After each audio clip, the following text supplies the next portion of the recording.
Hello and welcome to Big Bandit Gaming. I'm your host, Troy, and today we have Izayah. Hello. Josh. Hey. And Colton. Present. So, it's been a bit, but today, well, before we start, how you guys doing? So good. Good. Yeah, God. just filling your month with games, non-stop games, no jobs, no family, Yeah, that's no exactly responsibility. Sure. Yeah. Yeah, exactly. So if you've been wondering why we haven't been podcasting, well, it's because we're the true gamers. We're true gamers. And so we just want to let everyone know that. So we don't get time to podcast anymore. All games all the time. I mean, every game I ever wanted to play the last 5 years came out this year. So fair enough. But we're not talking about this year. We're going to save all of that because we have a lot to talk about for Game of the Year, which will more than likely be our next episode. But today, March. In March, yeah.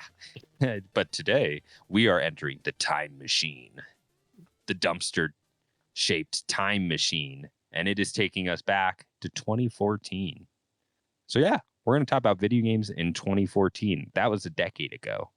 God. Oh boy. Yep, 2014. I was at that point. I was in 5th grade. Dude, you were in diapers, I think. I was a child. He was in diapers in the 5th grade. Yep, that's the takeaway, and we're out.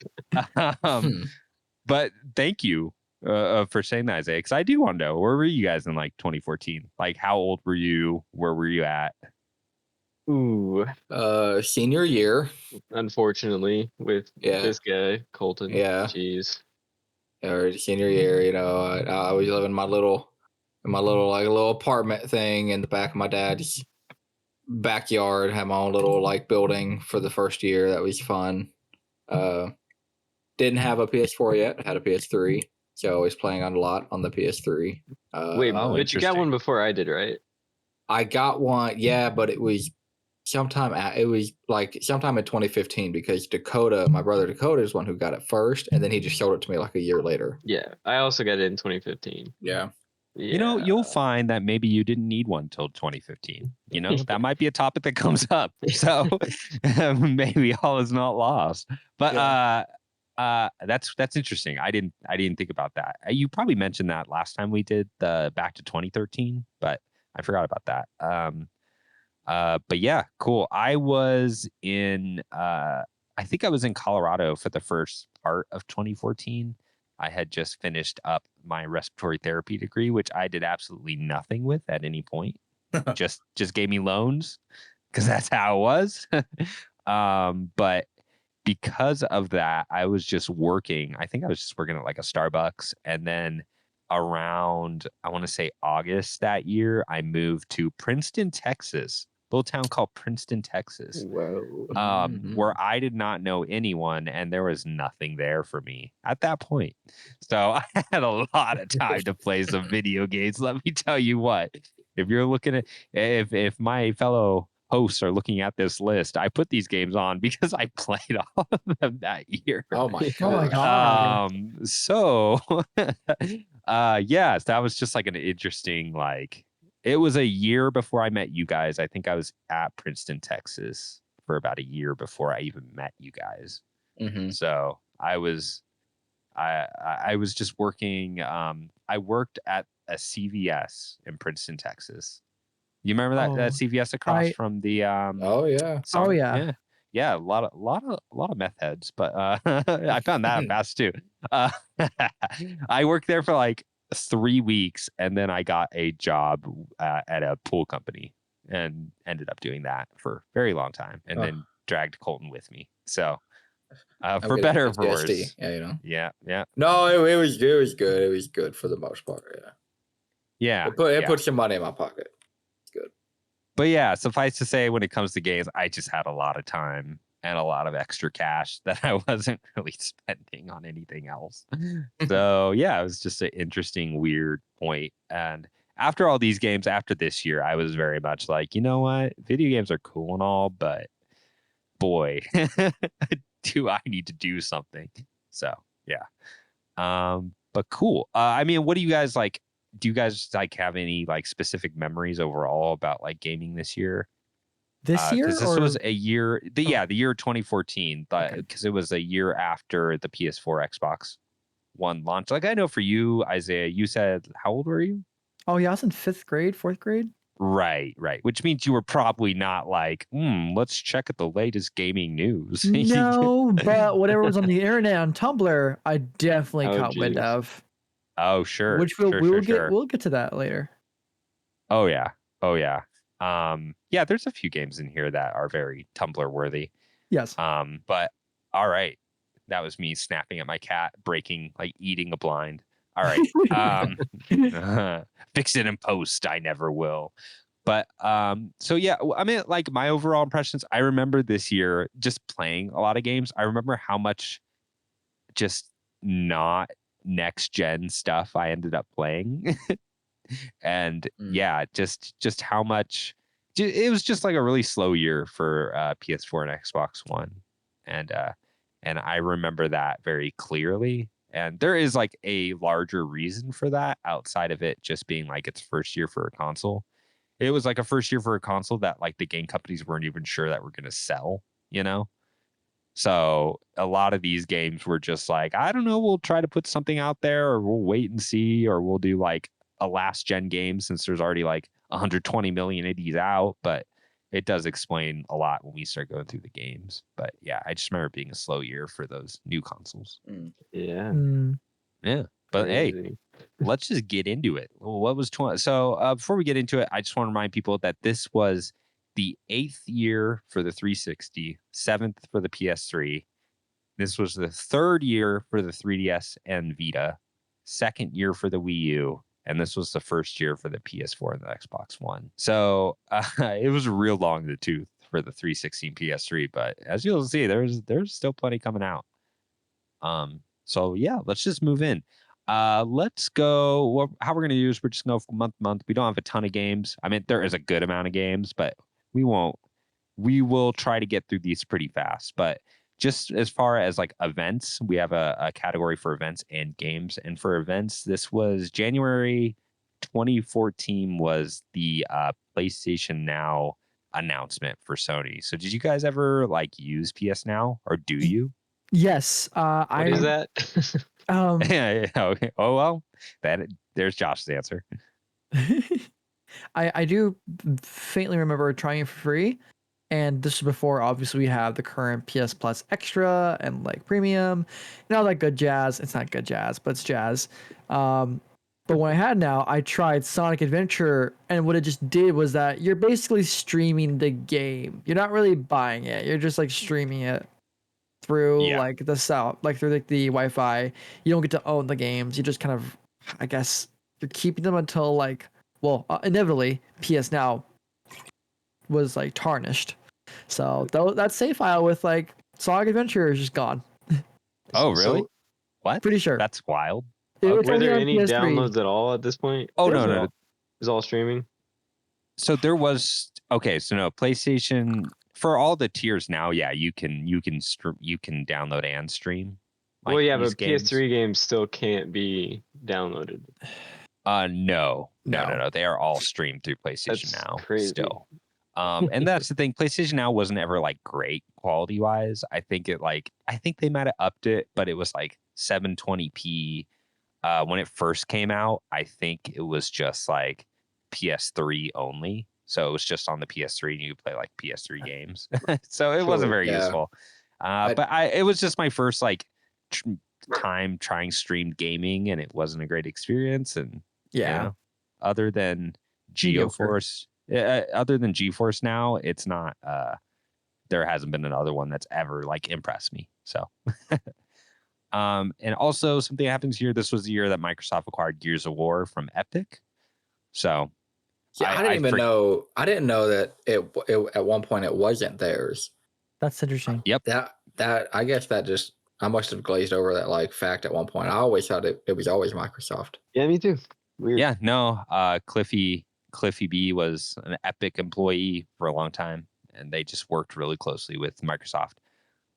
Fun fact, I think Gears of War, what was their name? I forget what their studio name was called before they went to the Coalition. But this studio was the one that convinced the 360 to the Xbox One to go from 4 gigs of RAM to 8, because they were both going to be 4 gigs of RAM, and then when I am totally wrong. This is the 360. They asked them to do half a gig instead of 256 gigs of RAM. So there you go. All right, so games this year. So again, it's just like it's a pretty slow year. For me, like the 2 games that I looked that came out this year was Nidhogg, which is still like an amazing multiplayer competitive game. Yeah. I want to say, was the first time you guys played Nidhogg like at my house? Like, yeah, I probably showed you. So I always played like a weird version of it, like on the computers at school. Like a Flash version. Yeah, it was some weird like Flash game version, but I can't. But yeah, first time playing like Nidhogg, the actual Nidhogg was at your house that one day. Yeah. Nidhogg was great because it was a PC only thing for a while. So this was probably just. Oh no, this was when it came out on PC. So I probably played it later. But yeah, that's like this was like I still think this is like the golden era of like those just like 2-player competitive games of that era. So Nidhogg is definitely one of them. I put Ollie Ollie, which was a Vita skateboarding game. And I say Vita because that was the only console it launched on. And this was probably the last year the Vita had any relevance at all. And even then, it like barely. Like I put a few Vita games on here just to show like, hey, like this is like the second. Oh no, this was the 3rd year for this console, and it was pretty much done.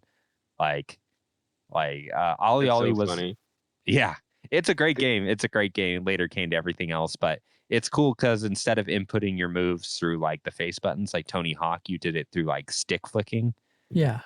Which I'm pretty sure like Skate did something similar, yeah. but it was just like in a 2D fashion, and the soundtrack is really good. So yeah, Ollie Ollie was like a cool little surprise for those I don't know, at that point 8 million Vita owners. Not that much. But yeah, I mean, that pretty much covers it for January. So let's go into February. Do you guys remember Double Helix Games? Sounds familiar. Okay, so they did a Killer Instinct for the Xbox One. So they did that first Killer Instinct game when the Xbox One launched. And then they released a game called Strider. So early on this generation, Strider was like an old arcade Sega Genesis, like Capcom game, and Strider was like a Metroidvania, a really good Metroidvania back when like there wasn't 1,000 of them. And so that was one of the very first like PS4 games I remember after launch was buying Strider, because when I say there was literally nothing else to buy, I think for like 2 months I was playing like Battlefield 4 for like 3 months at the launch. So, which is a great game, but after a while, so I just ended up buying like I feel like Sony knew they didn't have a ton of games coming out for PS4, so they covered it with a lot of cool indie partnerships, and I think that really worked out for them this year, because there's a lot of like PS4 indie games that I put on this list.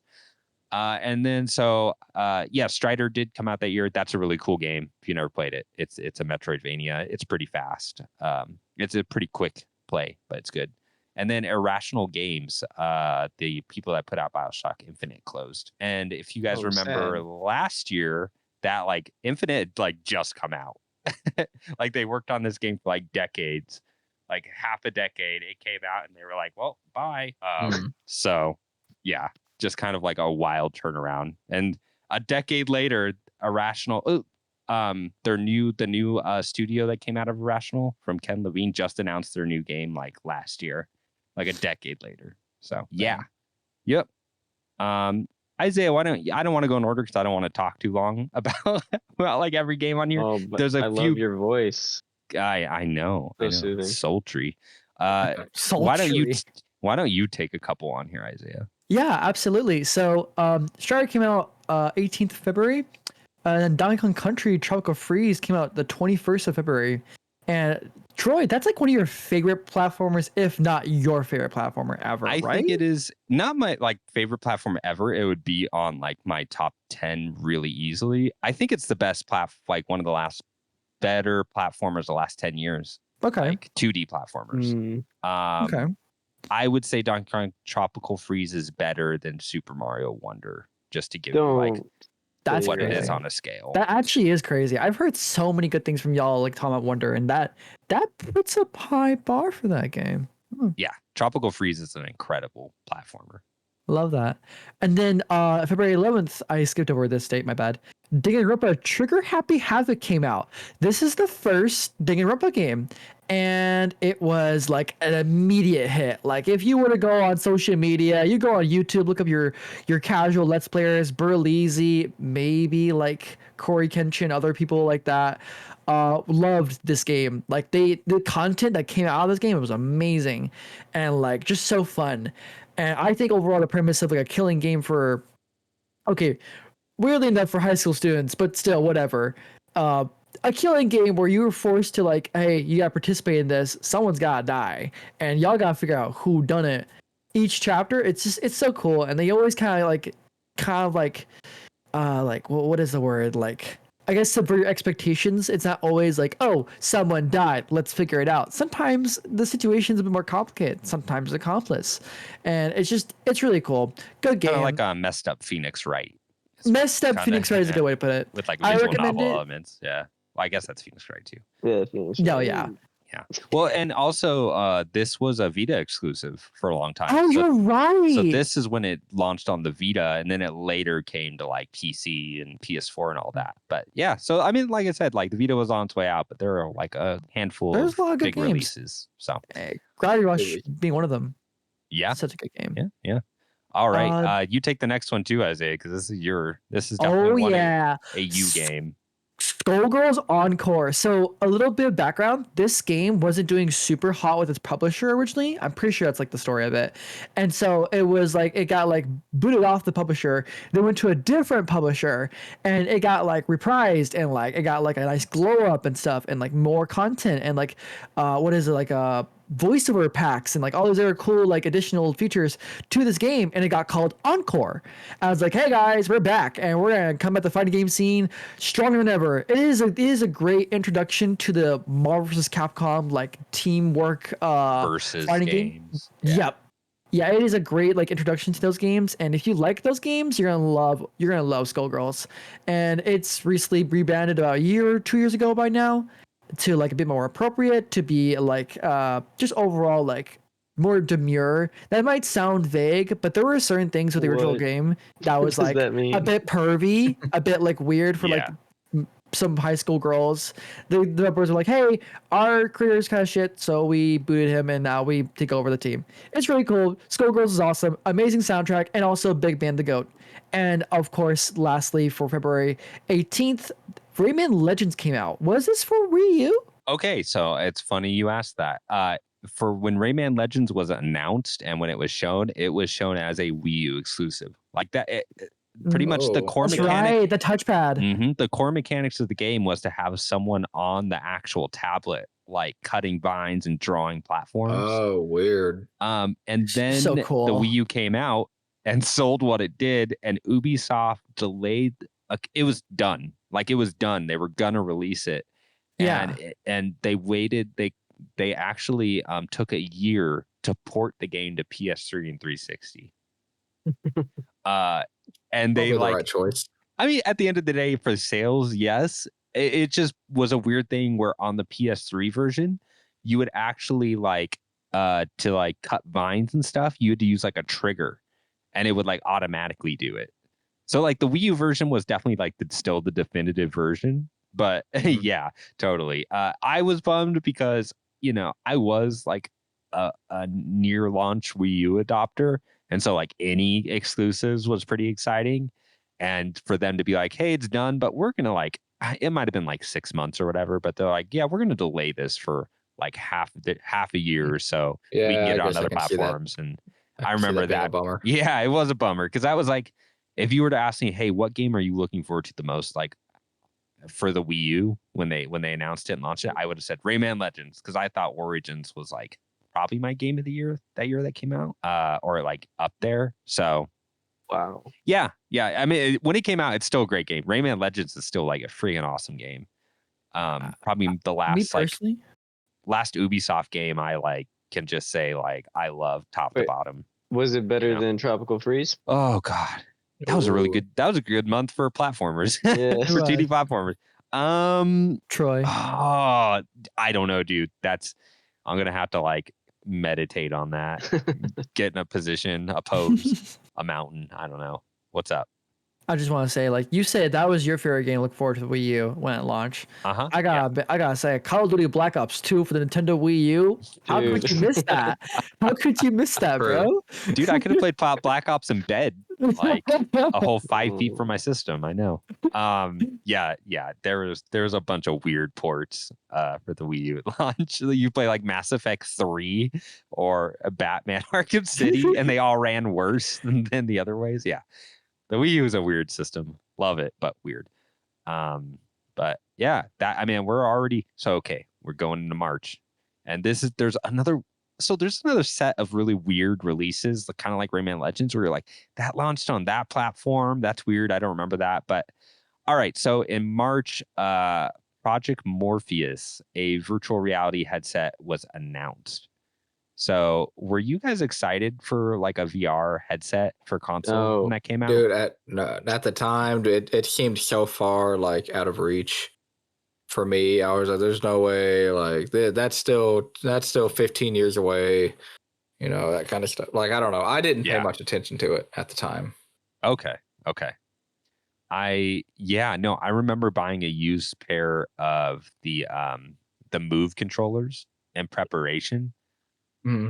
And then by the time it got announced, it was like, what was it? Was it $399? Was it $400? Am I crazy? I don't know. I think so. It was Good question. $400, and I was like, no way am I gonna buy that for, like, as much as I was interested in VR. I was like, no way. But yep. And then also, I would say 2014 was like a big year for VR. Like, this was the year, I think, it was either last year or this year is when like the original Oculus launched. So like everyone was still like going crazy about VR at this point, because this is when Oculus was acquired by Facebook for $2 billion. Oh my God. I don't remember being that much. That's crazy. Yeah. So who knows? Now they have sunk like billions of more into it. So who knows if that ended up being good arrangement, but whatever. Like the Oculus, the MetaQuest stuff is like the best selling headset now easily. So who knows? Maybe it worked out. But yeah, this was a year I remember just a lot of people being excited for VR, which it might be the last time people are all excited about VR, but we'll see. All right, so going into March, first we had a pretty big release day on the 11th, and that was Dark Souls 2. And I just want to put this in perspective. Now we've had a PS4 and an Xbox One launch, like, they've been out for almost like 6 months at this point, maybe 4 or 5 months. And Dark Souls 2 launched exclusively on the PS3 and 360. No next gen version, no PC version. Weird. Yep. So I remember playing Dark Souls 2 and just like looking at my PS4 sitting there while my PS3 struggles to load this game, running at like 19 frames a second. Like, it was crazy. It would have been a year later that the expanded edition came to like PS4 and stuff. But just another example also, of like Bloodborne came out in 2015, right? Yeah. Yep. Yeah, that's crazy. Right, because those were two separate teams too at that time. Yeah. So yeah, Dark Souls 2 is just another weird release, because could you imagine that like a PS5 came out and like a Souls, like a full on like Souls game came out just for like PS4? You'd be like, what? That is wild. So yeah. And also the same day, Titanfall came out for Xbox One exclusively. And there is a story behind that. When EA was making that deal, they were convinced, because of how well the 360 did in the US and shooters were doing, that like Xbox was going to trounce PlayStation here in the US. So they made that deal thinking like, okay, we're going to take the dominant like It's like, shooter we got it in the platform. bag. Yeah. And then sure enough, it did not go that way. And Titanfall released exclusively for the Xbox One. Not to say that's not a great game. Titanfall is an amazing competitive shooter. Amazing. So this year I didn't get a PS5 or an Xbox One till I want to say it was like September of this year. So it was about a year later after it originally launched, but I definitely got Titanfall with it. So yeah, Titanfall is amazing. Yeah. Final Fantasy X 10-2 HD. My Again, goat. another PS3 game. Yeah, and this game I was super excited for. Final Fantasy X was like my favorite game of all time for like a decade or more. Wait, so the PS4 port wasn't then? It was later. Yeah, it was like a year or two later. Wow, that's nuts. And the Really? only reason is this was announced like in 2008, a 9 or something. Oh. And it was delayed for like years. Like, and no one ever knew why. They'd ask and they're like, it's coming. And you just wait years. And I guess it's because same thing with the Kingdom Hearts remake or the HD. Kingdom Hearts 1 HD is they just like didn't have source code and they had to remake these games from the ground up. It was a mess. But yeah, that finally came out. Did any of you guys play Infamous Second Son? Yes, No. I did. No. Ooh, what did you think, Josh? I think it was, honestly, I think the first two Infamous games are held to too high of a regard. Like, I don't think they're as good as people remember. I think Infamous Second Son was just as good as those two. I think they're all like, 7 to 8 out of 10 games that are just like super fun, but I don't remember what happened in those games or like the story of it. The characters, who cares? No, you're just like, you get to play as a superhero. That's the whole point. Yeah. And this it was one, kind of like, I think it still accomplished that. Totally. It was like PlayStation's Crackdown. Like they didn't have Crackdown, but they did have Infamous, Yeah, this is better. I would say this is better than Crackdown. Sure. Yeah. I'm with you, Josh. I am with you. I do agree. Looking back, it's probably as good as those games, but I was a little disappointed by Second Son because I wanted like, this wanted is the a leap. next gen. Yeah. I wanted to leap, and it wasn't. It was like, It was another Infamous game. The thing is, it looks great. Like visually, Infamous Second Son like holds up. Like it looks really sharp and a lot of particle effects. Like visually, it does look kind of next gen, but like gameplay and story and all that stuff. Yeah, I don't know. It was a little rough. But yeah. I think for a lot of people, like that last generation was like their introduction to open world games. And so it was still like really novel to play like the first Infamous and like blow away cars and stuff. That's a good point. Yeah. And so by the time we got to this, I think, yeah. And they haven't made another one since. I think, gosh, what was second? Well, they did the expansion for Second Son later, but I think which was very good in my opinion. Yes, that was a better game actually. But I think Ghost of Tsushima would have been their next release after this, which was like end of the generation. That long? Dang. Yeah. It's crazy. I didn't know they had that long of a gap right there. Yep. So yeah, interesting game. The cool thing about it is they left the frame rate unlocked. So if you play it on like a PS5 or anything, it's just like a lock 60. Like it's a really good feeling game still. So yeah, really cool. All right. Let's move on to April. And this is when Final Fantasy 14 A Realm Reborn came out. So this is after they destroyed their old MMO, both in game and they literally destroyed their last game, like ended it. And they relaunched their game they were building in the background, which was Final Fantasy 14 Realm Reborn. I got into Final Fantasy 14 like almost like a year before I left Texas. So I definitely was not playing in 2014, but I remember it being like a really big deal that people are like, oh my God, like they did it. This game's good. Like it's a good one. So yep. That's all I'll say about that. FF14, still a good game. All right. So in May, do you remember with the Xbox One, just to refresh your memory, that it was about $100 more than the PS4? And yes. A lot of that was because it came with a Kinect in the box. Yep. And so just 6 months after they removed the Kinect and dropped it down to like price parity. Do you guys think the damage was done at that point? I mean, I do. I remember the amount of people just like, I feel like clowning on them for even like launching with Kinect. And like the people that I knew that had it, they were like, dude, I didn't even take it out of the box, but I don't know. And who did I know? Oh, and like Jackson, I think he got one when it launched, and he had the Kinect set up, and they said, dude, it's creepy. Every time I turn on the Xbox, the thing like wakes up, and like I feel like the camera's looking at me. It like moves, or I don't remember if it like. He said I don't Oh my like it. God. He said I'm not a big fan of it. He said He's like, I popped my. I think he said I should have got a PS3. I don't like this Kinect thing. And I don't know. It was just kind of like, it was like a joke that I kept, and I wasn't joking on it, because I didn't have a 360, so I didn't feel like I was in the right place to joke about it. But everyone else that I knew that had one, I felt like they didn't like it, and then I felt like obviously it was the right choice to get rid of it. Yeah, no, totally. I want to say when I bought my my Xbox One at GameStop, it was like the worst experience I've ever had in a GameStop. The manager wanted me to buy. I tried to buy the one without the Kinect at like $3.99. This is a few months later, and he's like, "Bro, you can." He's like, "I have a used one with the Kinect.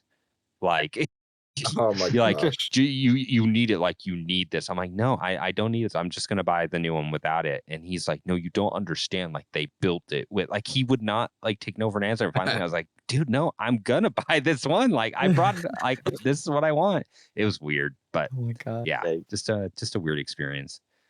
All right. So games, Peggle 2 came out. That's all I have to say. Peggle 2, amazing. that game, Still amazing. it feels like it's 2 decades old, in my opinion. It does. It was kind of like a mobile game that ended up on like the Xbox for some weird reason. Like I would have been playing Peggle on like that Pogo website back in the day. Yeah, absolutely. Like next to like was it Zumba? Yeah, Or something. Zumba, I get that. It has that vibe. Yeah. like I should have been playing this like on an iPod Touch. yeah. Like, yeah. Still great though. All right. I just wanted to say this. They ported Borderlands 2 like years later to Vita, and it ran like garbage. Like the people that were still holding out hope, they're like, just wait for Borderlands 2 on the Vita. It's gonna There was so be much marketing for amazing. that. They pushed it so hard, and it came out, and it looked bad. Okay, they had to change the game design to make it work. So there were literally less like in instances and stuff, there were less enemies on screen because it couldn't draw Oh that many boy. enemies. Wow. So they like the game itself was just changed. It's not that it just ran poorly, which it did. They actually like limited the amount of enemies that could be on the screen at once, and it was just kind of like a sad way. Like it was the thing that Sony pushed. They were just pushing a bad port. That was all the Vita's marketing for like months, was this bad port, and yeah, came out and it was bad. So there you go. I will say I again bought another PS3 game, and that was Dragon Guard 3, which is a trash game. Terrible game. But the year before, I had played Nier Gestalt for the first time, and it was like the best narrative experience I've ever had in a game, and probably since. I played the remaster or the remake pretty much recently, and I still agree that is the best video game story ever made. So there you go. Take that Really? for what it is. Dragon Gestalt? Guard What? 3. Dragon Guard 3 is a terrible video game. It has the dude who does the Nier music, which is still like amazing. But yeah, just a terrible game. But again, I was just trying to buy anything because it was so slow on the PS4, and like I think it'd been a slow year for the Wii U up until the end of this month, which we'll get to. May I? Yeah, take the next one. Yeah, absolutely. This is my first Supergiant game. Transistor came out on May 20th. this is such a cool introduction to Supergiant. This is their second game ever, and it comes out like the gates with like amazing visuals, fun turn-based combat, and overall, okay, I say it's turn-based, but it's like you can freeze time and like make certain actions in order to like get through waves of enemies, and it's like really cool. And like the voice acting is just, oh, it's stellar. And of course the sound design, like everything about this game is so fun and cool. It's my first Supergiant experience. Was this your first Supergiant experience, or were you into Bastion before this? Oh no, I had played Bastion. But this Also a was great a game. game I was like real, because this was I don't know if you remember the E3 before this, but they put a bunch of like indie games and like developers in a circle. And this was That's the cool. game that like really caught my eye. I was like, holy crap, that looks like amazing. And it came out and it did. Like the Yeah. music, everything with the way the story works within like the music, within item descriptions, the narrative would like, now a ton of games have done this, but this is the first time like I heard like narrative elements come out of the controller speaker. Oh yeah, that was so sick. Because you're And you get that. yeah. Yeah. Go ahead.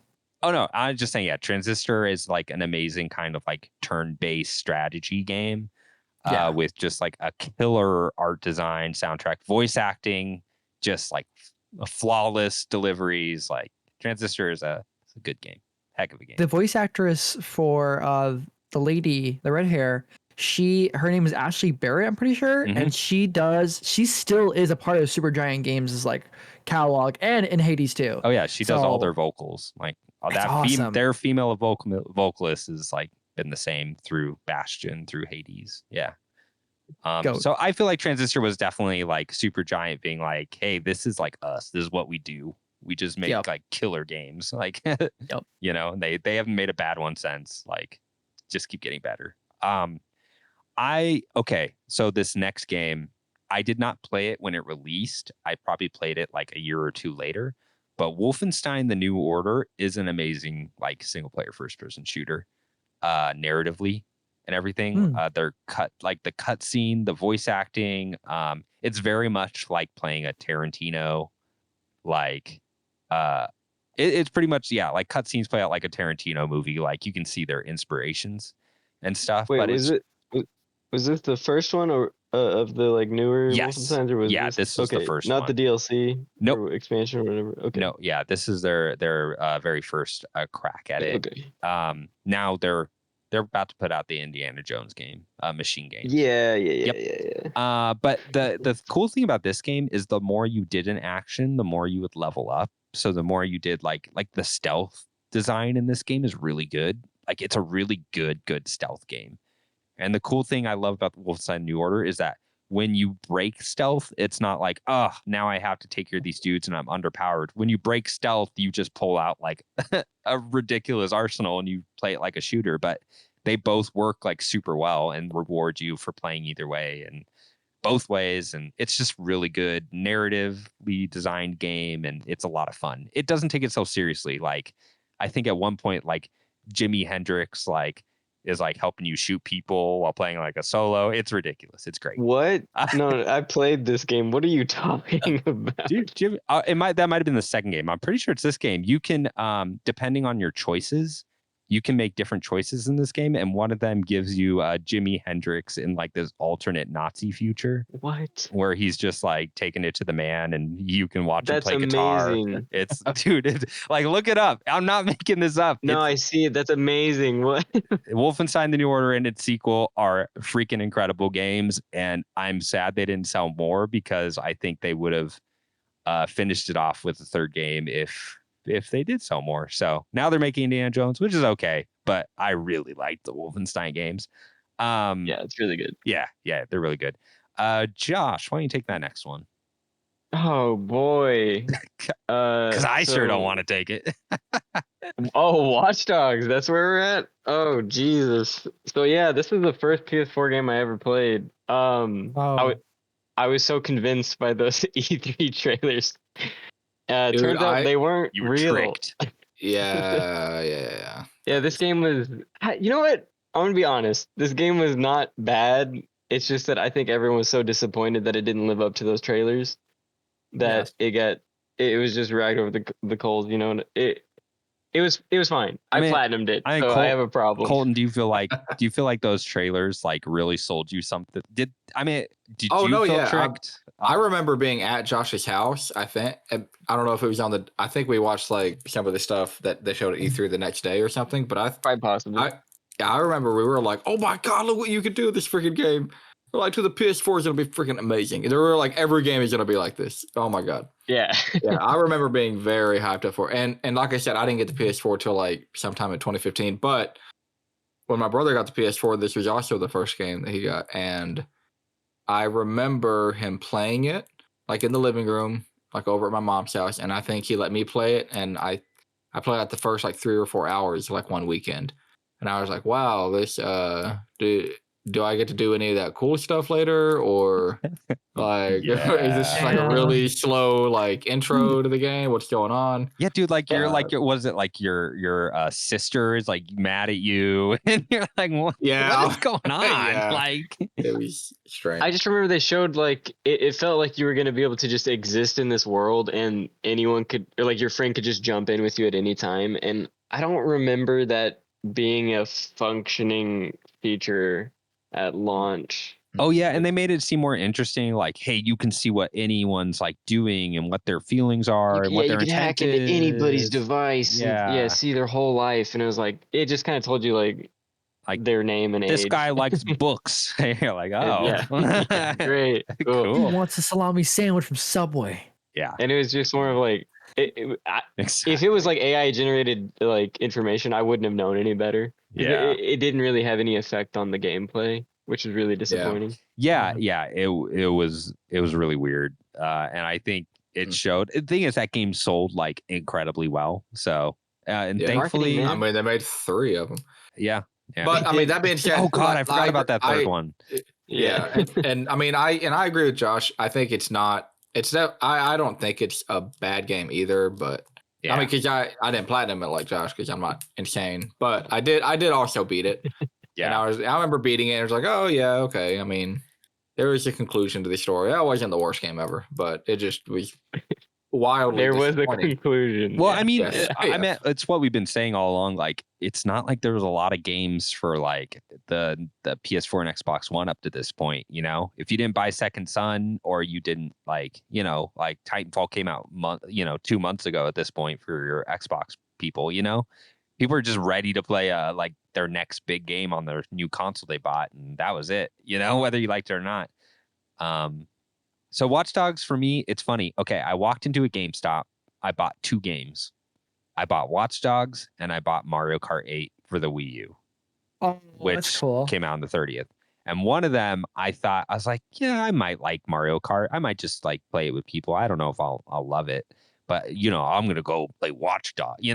Like in my head, and it was total opposite. I played like 10 hours of Watch Dogs and was like, I don't think I need to buy every AAA game anymore. This is the point where I decided like I don't have to buy a game just because it's like super marketed, and coming out. Yeah. And that Watch Dogs was my breaking point. I'm like, why did I buy this game?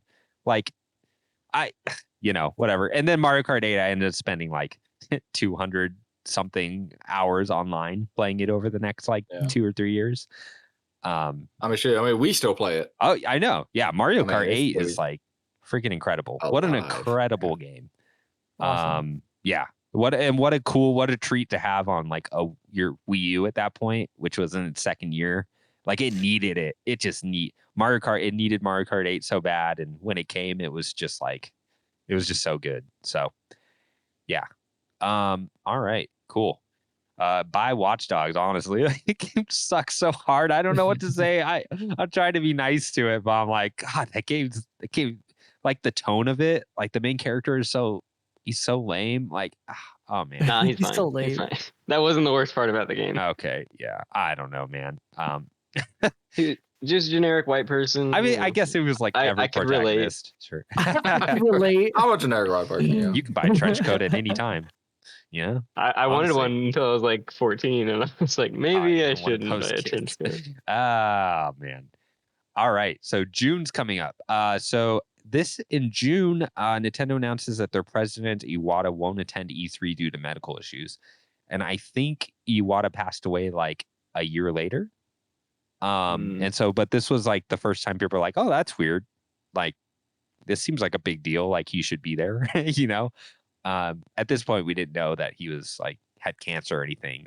I just remember that announcement. Yeah. So that just like, if I like to, if I like to share something real quick, I was listening to how to be a great leader, or something along those lines. It was a book by Reggie Fils-Aimé, the former president of Nintendo America, and he actually went into a bit of like background history with him and Iwata, and that when he was at the hospital, Iwata was very strict about not letting any coworkers, any people of business come see him, except Reggie. And Reggie was like, dude, like, listen, like, I know you don't want to talk about it, but like, you gotta let your friends come in. You're like, no, just my family. It's like, no, dude, like it's cool that you had me over, but like, this could be serious. And he's like, okay. And like after that, like everyone from like a lot of people from Nintendo who worked there got to come see him and like say hi and like greet him and stuff.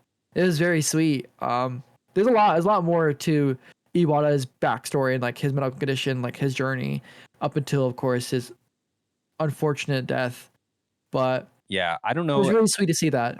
I don't remember when they announced like, hey, the Wii U was a failure and we're taking price cuts. That might have been within the next year. But he did some stuff like presidents would not do. No one's gonna offer like a salary cut, you know. But that was just one of the things he did. But to continue moving things forward, cool. In June, Valiant Hearts: The Great War, there was a cool set of like indie projects that Ubisoft like backed or they made, and this is one of them. I think Child of Light came out this year, and I didn't love it, but that was like their JRPG attempt before like a ton of indie JRPGs made a comeback, you know, throwbacks. But Valiant Hearts is really cool. It's an adventure game based during World War One. And it follows like an American soldier, like I want to say an American soldier, a French nurse, and different characters, and they all like intersect during the war, and it's really well written, and there's like really cool like historical facts and very stuff. Newgrounds feel. Did you play it? I should have asked. Colton, yes, I played it. I played it on PS3. That game's great, right? Yeah. No, yeah, I loved it. It looks really cool. There's a dog, and you feel dog. really want that dog to live. Yeah. Mm-hmm. Yes. So Valiant Hearts is like a really good, touching game. Good soundtrack, good vibes, fun game. Now, fun is a weird word for that game, but it's just a good game. All right, Izayah. God bless America. Shovel Knight 3DS and the Wii U. Yep. Shovel Knight's launch. 26th of June. This was 10 years ago, dude. Oh my god, yeah. And oh my god. Yeah, so Shovel Knight came out with this amazing Kickstarter. It like reached all of its goals pretty fast, right? If I remember correctly. And like the team, by the way, side note, go listen to Jason Schreier's Blood, Sweat, and Pixels. One of the chapters goes over Shovel Knight's like development, and it's so good. These guys came from the company who was WayForward. Yep, WayForward, who made Shantae. And I did not know that. Yeah, and they were ex-WayForward people. Wow. They came into Shovel Knight thinking so much sense. Yeah. Oh yeah, it does. It came to Shovel Knight thinking like, oh, we want to make the next Mario. We want to be the next like iconic mascot. And honestly, I feel like for what they were able to do with this game, they're pretty not like as close to the sun as they should be or want to be, but like, damn, this is an icon. Like, this is an icon for indie devs. They did as good as an indie studio could have done. Yeah, absolutely. They were going to do as good as someone who isn't like Nintendo could do. Absolutely. Like, it's an amazing game with amazing mechanics, pogo sticking, 3 other campaigns that'll come out in the future with all their unique gimmicks, unique stories, and even just the Shovel Knight, Shovel of Hope campaign, just standalone, is so fun and heartwarming. Like, it was such a cool and like overall like text flavory game that makes you like feel so charmed by the atmosphere, by the characters, and overall presentation. If you haven't played this freaking classic, I don't know what you're doing here. Finish the episode, but like go play Shovel Knight. It's awesome. Yeah. Make a and just video another essay about it. Go ahead. Yeah, go ahead and do that. Yeah. Don't write a script, just go for it. Go for it. Just another like really cool like thing I could play on my Wii U, which was always appreciated. I feel like there was a time where every 2 months I would get something fun on my Wii U, and that kept up until You maybe got the the very Breath of the end. Wild in your Wii U. That was interesting. Oh yeah, I played Breath of the Wild on my Wii U. Yep. Oh, yeah. I forget about that sometimes. Well, and Shovel Knight was always one of those, like, I don't know, it's one of those games I've never played. I just like always like heard about, and I don't know, it's just like I've always been so confused about it. You hate like 2D games, right? I would say I hate them. He doesn't prefer That's all I them. know about you is Colton loves 3 dimensions and I will do not like- take anything less.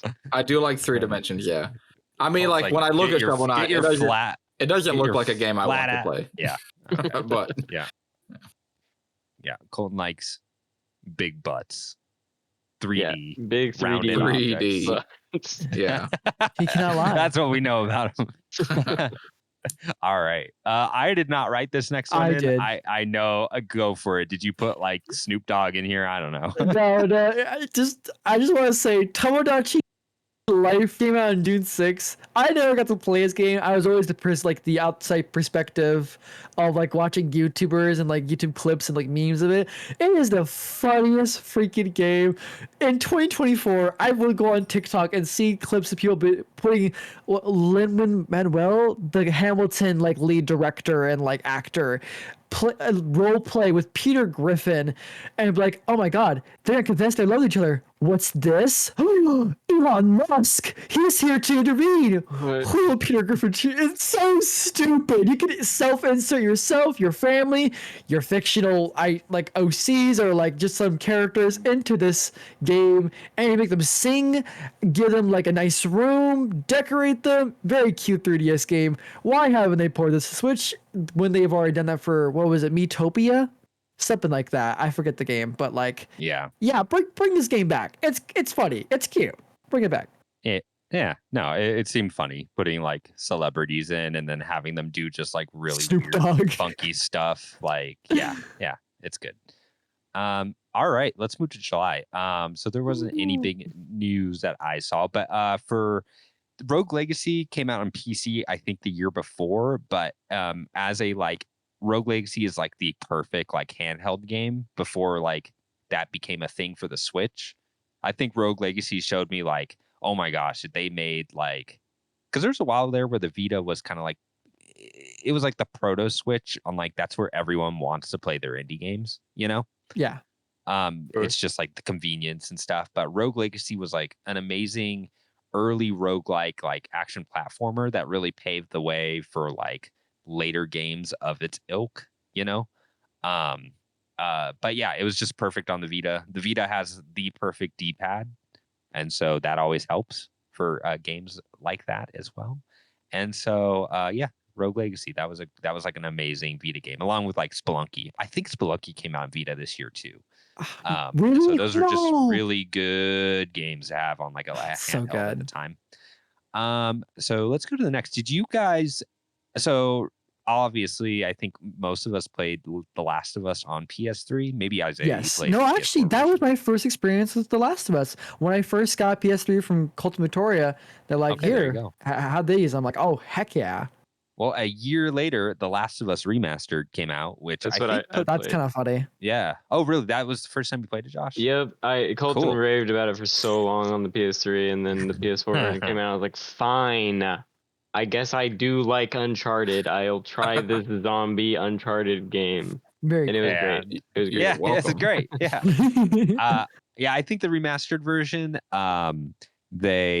it bumped it to 1080p, put it at 60 frames, so it just ran super good, looked great, Oh, great, yeah. and really importantly, it put the multiplayer DLC. back And on the DLC. PS4. Yeah. Oh yeah, and the DLC built in.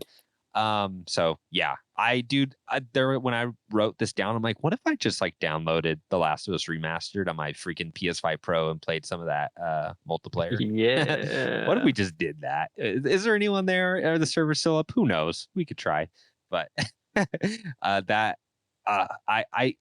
it just makes me super sad that they never put that multiplayer back on 2 or just like simplified it. Yeah. Like why they decided they need to make this big like live service thing instead of just putting those mechanics into another multiplayer game. I'll never. Jim Ryan, Yeah. a It bit. sucks because that's great. All right. In August. Okay. So in August, this was like a year of like a lot of weird buyouts, honestly. Mhm. In August 2014, Twitch was acquired by Amazon for $970 million, which doesn't seem like that much. I don't know. They probably got the Maybe money Twitch. back by now. By now. Yeah, well, I want to say I want to say Twitch has maybe never been like a profitable company. Yeah, I think you're right. So I don't think it's ever made a profit. So I don't know what they're doing with it. It just seems like Twitch has always been in a weird place. Even It's because they post. can advertise for Amazon Prime. Yeah, exactly. Yeah, that's what it seems like. So yeah, that purchase was there, and they're still, I don't know. I think they just laid off a bunch of people like 2 weeks ago. So that's how that's going 10 years Yeah. later. And this was the month that Nintendo announced the new Nintendo 3DS XL, which is the ultimate form of that handheld. That is a great freaking handheld. Mhm. I have one right next to me actually. Yeah, it's Really? amazing. Yeah, the Super Yeah. Mario Super Mario wish Bros. 2, I think. I wish I wouldn't have sold mine. The little nubbin, the extra 2 buttons. Yep. Amen. The 3 games you could play on it that you couldn't play on the 3DS, including Minecraft and Xenoblade Chronicles. Yeah. Very strange. So stupid. Yeah. But for games that year, did you guys ever play the Swapper? Again, this is a year where I just played like anything I get my hands on. So what is this? What is that? Okay, the You freak. Swapper is a really like moody puzzle game where you use clones of yourselves to like solve puzzles. Oh, But I it's remember real- seeing clips. But of it's this. really messed up. Like it's messed up, and the story keeps going weird. It keeps asking you like, "Hey, you keep cloning yourself, and to solve these puzzles, you have to kill the clones of yourself sometimes to keep Mm. going." And so you're like, Wow. it starts asking questions of like, are you even alive? Like you've killed yourself 5 times over. Are you the original? Are you like, it just starts asking like really crazy questions. There's like aliens involved. It's a really cool, moody experience. So it's a really good puzzle game. So Yeah, I you should don't think check I've out. seen anything about that game since 2014. Like I I know. just looked up the cover. I'm like, oh yeah, that game. Yeah. Yeah, it's good. I think it's forgotten, but the Swapper Oh is a yeah. very cool game. Izayah, take it away. God bless America again, boys. Oh my God, Scott Cawthon. Preteens everywhere. Scott are Cawthon was excited. working at Dollar General. His store was make this armor in a cave. And when he made Final Fantasy Freddy's after the one singular comment that said, "Hey, your previous game reminds you of like these weird, uncanny animatronics at Chuck E. Cheese. That kind of creeps me out." And Scott said, "Okay, let's run with that," and made Final Fantasy Freddy's. You are a powerless one man sitting on his ass with a tablet in his face, looking at both sides of his doors, making sure killer animatronics are coming in. It is an iconic horror game because it's kind of the first of its kind. You do have that like same like blood of horror where it's like, oh, you're powerless, you only have like these tools to protect you, but you can't fight back, and it's just so fun. And overall, like you could argue right now like a Friday the Freddy's like has some like rough edges. It hasn't aged the best, the prettiest. If I were to alt tab right now for that game on my Steam on my very nice modern PC, that would literally close the game. It is not the best, but my God, has it laid a steeple in indie game, but also just indie horror. It is now a multi-million franchise, and we can debate how that's happened, how that's paid off. But overall, when you had this simple one game where you had 5 missing children stuffed in the animatronic suits, and like you have this cool like overall atmosphere that genuinely creeps you out. It's amazing. It's fun. It's cool, and obviously content creating was like amazing around this time. Like Markiplier like blew up around this time and all that crap. If again, preteens, Tumblr kids, you were there, and ever since you stayed. So yeah, FNAF. It was really cool to see it come out. Yeah, I remember watching. There's a YouTuber called Jim Sterling at the time, and he was going over Greenlight games, and it was his original game. And I remember him like taking it apart before FNAF was even there, and it was like, yeah, it was exactly what you explained. It was like a religious It was like a religious learning game, but the characters were so creepy that people were like, "What is this?" And I did hear like he was so depressed by it, but yeah, what a turnaround from creepy like Mormon game to Five Nights at Freddy's. Yep. Yeah, very weird. Really weird. All right, moving on. Ho Hokum. Again, this is like Sony's like we love indies and we're gonna like okay, so the dude that brought a lot of these like really cool creative indie games moved once Sony was like done with indie games, which was a mistake on their part, by the way. A lot of this team that moved games like Ho Hokum and Edith Finch and all these like amazing indie games that were for PlayStation, when Sony was done with them because they were like a branch of Santa Monica. That's why you got like Journey and all that stuff with Santa Monica Splash Screens, the Unfinished Swan. He then him and his team went to Annapurna, and that's where that team ended up. So the dudes behind like Stray or Outer Wilds or whatever, to tell you how like this is kind of like a really secret Sony screw up is like Sony had the guy that cultivated like those amazing games, and that Ho Hokum was one of them. So just a little fact there. I didn't know if you guys knew that. That's I cool. found that out recently. Biggest fumble. It was a big fumble. Yeah, dude. Yep. Like Annapurna is like released like amazing indie games. Neon White. After they left Santa Monica. Yeah, dude. How do you think that works though? It's like Annapurna is the publisher, and these are independent developers. Yes. Like what do you mean by cultivate? Do they like fund Santa it? Santa Monica was like had a publishing arm that were like funding and making like these games exclusive. Are you talking about like PlayStation. Journey and stuff like that? Yeah. Okay. And Ho Hokum was. They didn't make them, and Ho Hokum was one of them. Yeah. Okay. So they were helping publishing, and like because Santa Monica was publishing them, usually these came to PlayStation first.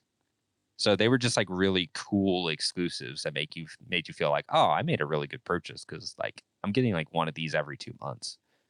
For sure. And then Sony was like, oh no, we're just making like sad dad games now. So all these this like indie branch, we're just gonna shutter it. And then they made Annapurna and made games like Game of the Year stuff, like not made, but then they like cultivated and published games like Outer Wild and Stray and just not to get killer too games. off topic, but Which we are. Ho Hokum is a good game. It's about a worm. You're like colorful worms that you solve. Yeah, dude. There's as a 6 soundtrack, you're like worms and you solve puzzles. But there you go. Let's just move on there. You should look up a trailer for Ho Hokum if you've never seen it. It's really cool looking. Oh my god, Troy. What? Did you get your hands on this next game?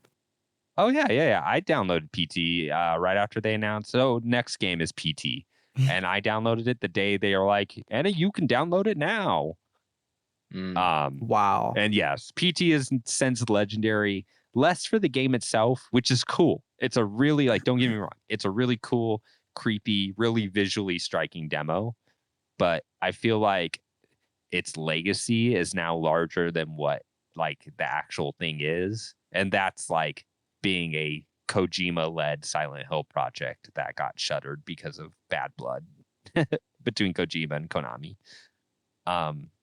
But yeah, BT is like legendary, like in the streaming community and like just like since people keeping PS4s just to have PT available, like it's wild stuff. It's crazy how like Gerard the Completionist had one of those PS4s too, and I watched girlfriend reviews, and they're like, "Hey, we contacted that guy, and we asked him to like borrow that PS4, and they got to play it in 2022, 2023. Like that was crazy. That's such a cool thing to experience. That's like literally like you could call it, I guess, lost media because there's no trace of it to download. Yeah, it's kind of in a weird place now, but it's just a little peek of something that never ended up being, but really cool. Izayah, you must have put Hotline Miami because I know for me, Hotline Miami came out in 2012 on PC. It came to Vita 2013 and came to PS4 or PS3. It came to consoles like on the 19th, which is probably when you played it. I played it most recently, like from the last time we talked about it, was like when I played it, but like to talk about it, just to touch on it, just because I want to talk about it. Hotline Miami is so cool. Genuinely, Prove I love it. this game. Prove it. What do you mean? I don't know. I haven't What do played you it. mean? Listener, go listen to the rest of our podcast. No, but seriously, like Hotline Miami has like paved the way for what's the publisher? I'm blanking on Oh, the name. Devolver. Digital. Yeah, it Yeah. paved the way so hard. There's so many great games that came out after Hotline Miami that was inspired by this, and like this kind of like sandbox, kill at your own pace, like kind of game. The blood, the carnage, it's awesome. But also Soundtrack. like the best game. Okay. Troy, you're not as hot as I am, but I love this game. Katana Zero came out, and like it was purely It's good. obvious. Okay. No, Yeah, that game's good. great. I It's actually great. really That like game's that good. one. It's not as good as Hotline Miami, but it's No, sure, but I like never played it. without this game, without Hotline Miami, just to show you how cool video games are and how much of an impact they can have on people and like other developers, like Hotline Miami is like another one of those goats. So go play that. I need to go back to like our notes on our top indie games, but did I put Hotline Miami as one of my top I indie can't games of remember. all time? It should have been if I did. Sounds like you would It have. is I think so. I think I Sounds did. like a 'Cause troll that thing. Yeah. I think that is like not even a me thing. I think it is like a seminal like indie game. But all right. At the end of August, moving on, we're almost there. We had just got like a few more months.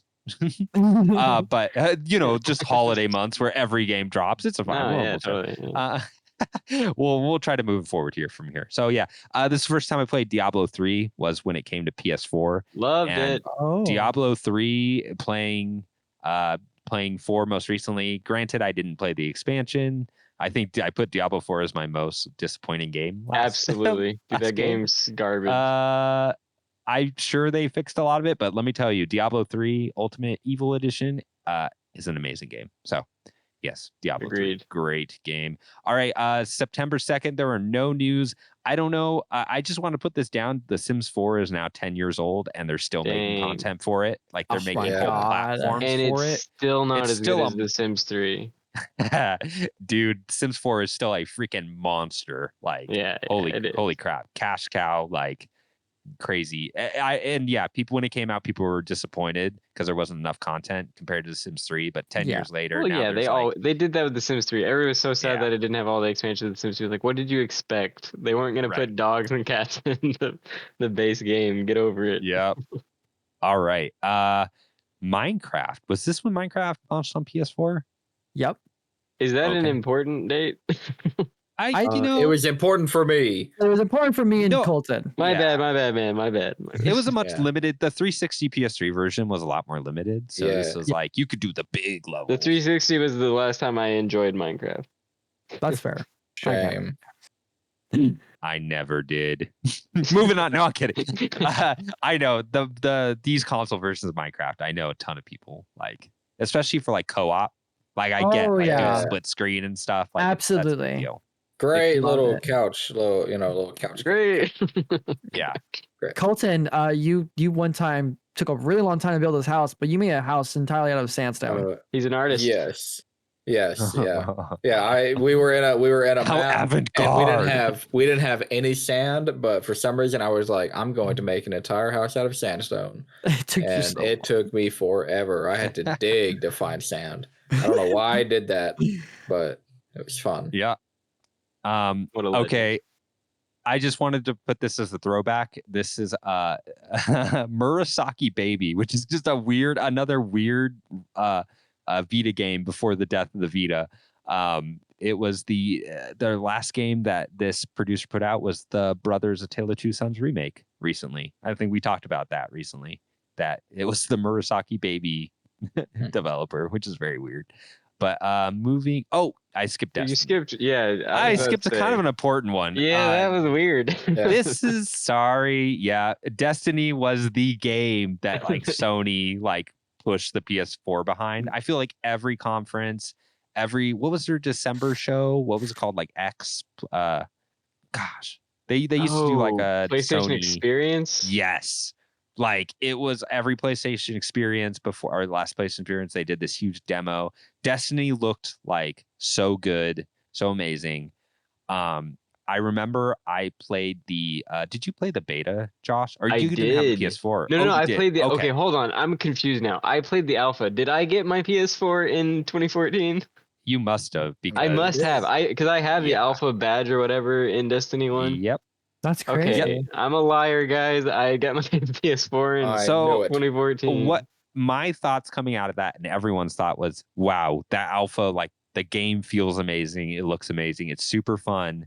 Little did we know that in that alpha, you probably played like what would you say, like a fifth of that game? What? Not even that. Like, I feel like the alpha was like what? Like, it was just the Cosmodrome, right? Like, did you Yeah, even get yeah. past that? No. You fought like the big boss area in the Cosmodrome. Yeah, but Like, that I was think it it, had a right? strike. Oh, was Yeah. it just one strike? I think Was it just was- one strike. If it wasn't just one, it wasn't like because it was that orb, right? Yeah. Yeah. No, I think Destiny that alpha was like amazing and showed so much potential, and I think maybe people were too eager to see like, Yeah. oh, it's going to be like 100 times this big, and maybe you're Yep. right. Maybe it was like 5 to 10 times as big. Because there wasn't that many strikes. Yeah, like Yeah, there wasn't, but then they had the yeah. raids and things like that. So but that was later on. Yeah. So when Destiny came out, I remember just it being like people are like when the alpha is done, like this is really cool. Like I can't wait to see like if this is only the beginning of the game, I can't wait to see what the rest of the game is like to find out that this was the game. Like the overworld and jump into strikes and dude, having that this is where the bad Peter Dinklage like Yes. lines came Oh from. my okay, God. hold Which on are a second. No, amazing. don't. I like Peter Alpha. Dinklage as that little robot guy. I don't like Nathan Drake freaking being my little robot guy. I want that like sultry toned Peter Dinklage that really robot. bored sounding robot. He's a robot. What do you want? What, like, that's the point. He went for robotic, and everybody was mad at him. It makes no sense at all. Claptrap. I want Claptrap. No, in my Claptrap's ear at okay. all That's the thing. times. Put him next to Claptrap, and you'll see how good he did. Like, it's okay. The alpha was amazing, and I think Destiny 1 it is head and shoulders above Destiny 2. I said it. Whoa. Okay. That's I don't agree with that. Oh, That's They fine. went- It's fine. We can move on. Destiny. Moving on, Destiny no- was Destiny was a disappointing game for most people. Like it didn't live up to like a Halo. You know what I campaign. think it reminds you me know? of? No Man's Sky. It did. Yeah. People were just yeah. too eager, and that's where their disappointments came from. Because I think both of those games, even at their core, even at their start, were amazing games, and it just took them adding content for people to realize how good the game was. But it was good from the core, because you couldn't just turn a terrible game into something amazing. It had a Sure. great core. It's just it wasn't appreciated until they. Yeah. Yeah. Until like the content matched the actual like moment to moment stuff. Yeah, Because the moment to moment has always felt good. How many games are 10 hours that people love, and then Destiny comes out and it's like, well, there's not enough to do. It's like, well, what you can do is some of the best gaming content we've had in decades. Get over yourself. You got like the best gunplay since Halo, and people You are have to like, remember- wah, You have to wah. remember what they promised. Like you have to remember they were like hyping this. No, up no, so no. hard. The Like, one big every thing I was weapon upset about you is like, have. no, you're right. I was upset that I couldn't like fly around in my ship because they said that was going to be a thing, and it was not. A lot of like broken promises, like you said, in the way like No Man's Sky was. So they set it up to fail in like a lot of ways. If you judge it based on what you actually got, I think people overreacted. Yeah, I liked Destiny. I had nothing wrong with Destiny. By the time I was done, I was like, I don't want to do the raid, but I like Destiny. Fair enough. All right, cool. Moving on.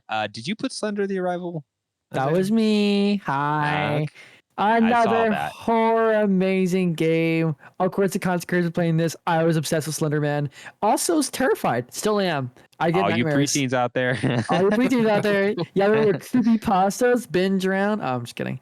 Slender the Arrival. It's a great game. I played it this March when it had like a content drop with like a glow up with like the visual effects, and it's still amazing. And it's a pretty short game, like surprisingly.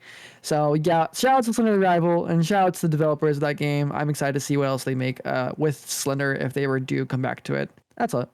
Yeah, no, definitely important like history of indie horror. Horror for sure. Oh yeah.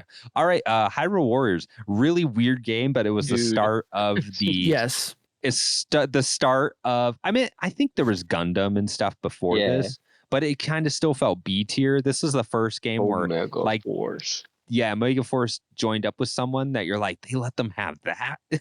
Like, oh, that's weird. So Hyrule Warriors, I played a good amount of. I think the coolest thing about it is if you played 2 players, it would split the gamepad and the screen into 2 separate screens. So you could do like split screen, but not split the screen, which was neat. Yeah. It would knock down like the frame rate resolution That to sums like up the garbage tiers. Wii U but neat. yeah, it was kind of neat. Exactly. I love that game though. In a weird way. That game's good. Yeah, that game's. I like Omega Force games. I like Dynasty Warriors. I'm sorry, I don't know what to tell you. I think That deserves Persona a 5 standing ovation. Strikers. I think Persona 5 Strikers is the best Persona 5 game. I don't know what to say. All right, moving on. I gotta try that then. I gotta try that. Oh, it's so good. It's like let's just put Persona 4 vibes into Persona 5, and it's just like that sounds good. amazing. It's like good. Yeah. All right. Next we got Middle Earth Shadow Mordor. Did you guys play this? I played this way later, but I love that. Sure. Did it release like simultaneously on PS3 and PS4? Yes. Okay. So crazy thing about PS3, the PS3 and 360 version was it came out and it didn't have the what do you call it? The Nemesis system. It did not have the Nemesis system. Wow. How does that work?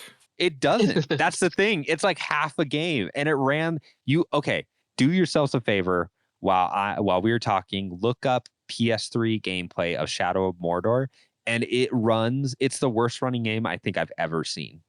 Really? It's like not only did they take out the Nemesis system, it runs terribly. It's bad. It's bad. But the Xbox One PS4 version, that is a good game, dude. I played a ton of this.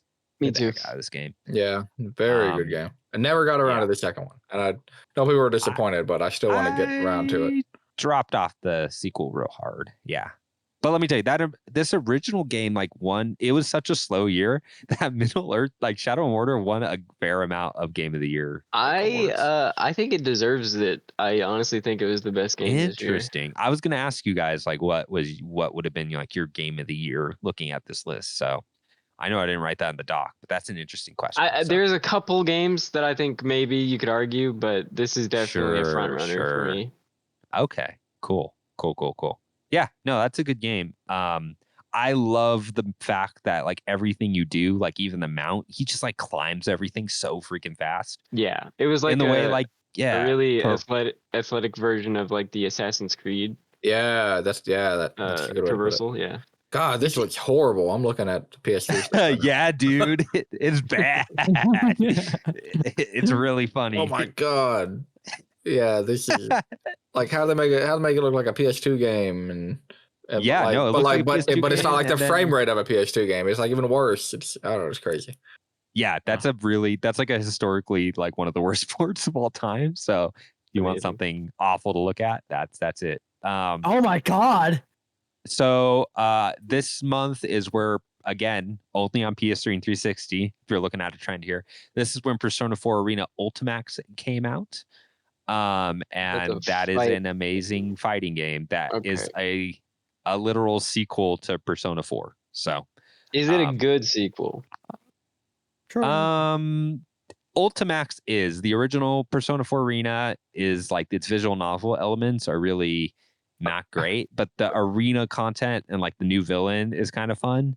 So no, it's not like a great, you would want like a full-on RPG sequel, and I think that's what Strikers did really well. But not for 4. But not for 4. Yeah. So I have to say, it's a good fighting game. It's a great fighting game. It's Arc Systems. Arc Systems. Okay. Yeah. I have to say, amazing fighting game. Getting the Persona 4 Gold and then the 3 Fest, I've always wondered why isn't the P3 protagonist not in for Arena Ultimax or Arena, and I found out very fast. I thought that was very interesting. Yeah.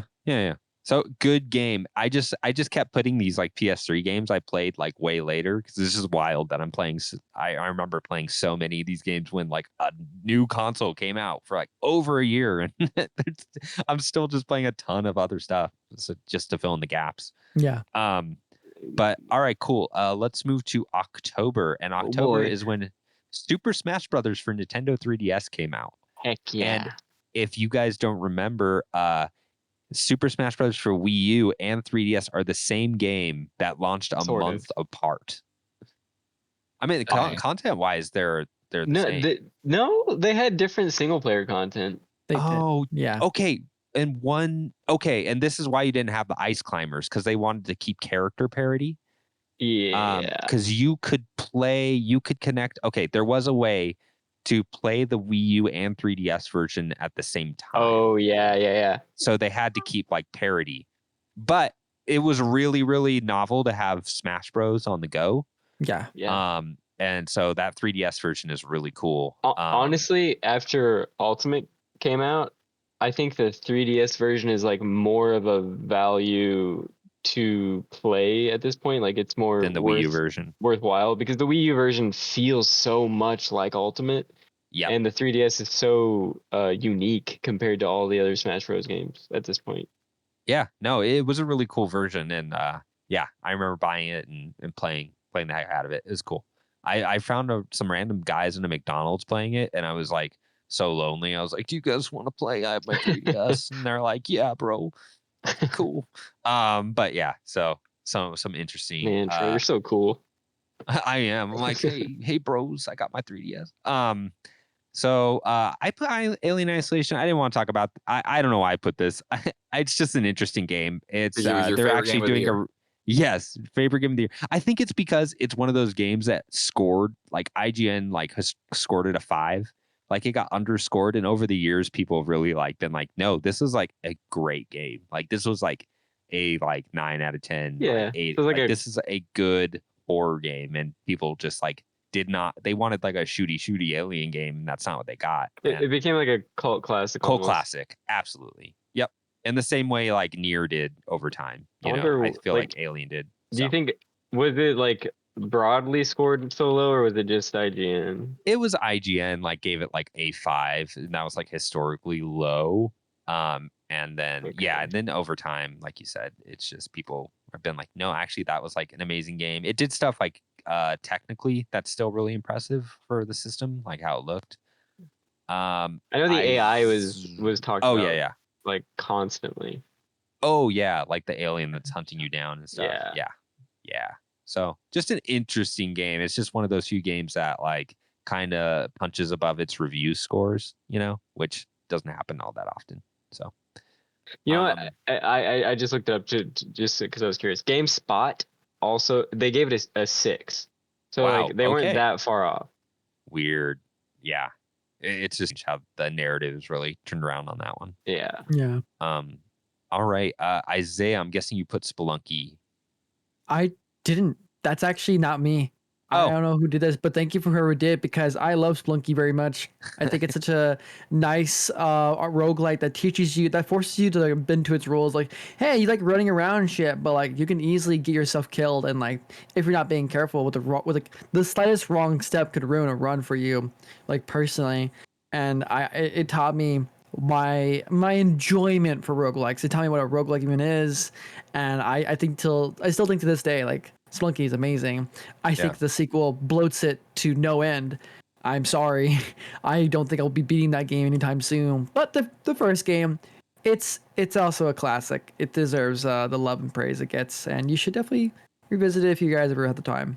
Yeah, I think that was a good port because I think it originally came out in like 2010 360 on 360. Yeah. So this was just the updated port on PlayStation and everything, which is cool. Great game. I put The Legend of Korra because I played all the way through this game, and I liked it more than others did. And it is the prime example people use when they say, "Oh, are we getting like a Bayonetta Platinum, or are we getting like Legend of Korra Platinum?" It's funny. And it's funny that I played both but I had both platinums in 1 month. So yeah, I beat this game all the way through multiple times. Again, I just had a lot of time. I don't know what to say. Multiple I times. thought people really liked this one. I didn't mind it. I had a good time. There was like a decent parry system, and I liked playing the little sports game. I don't know.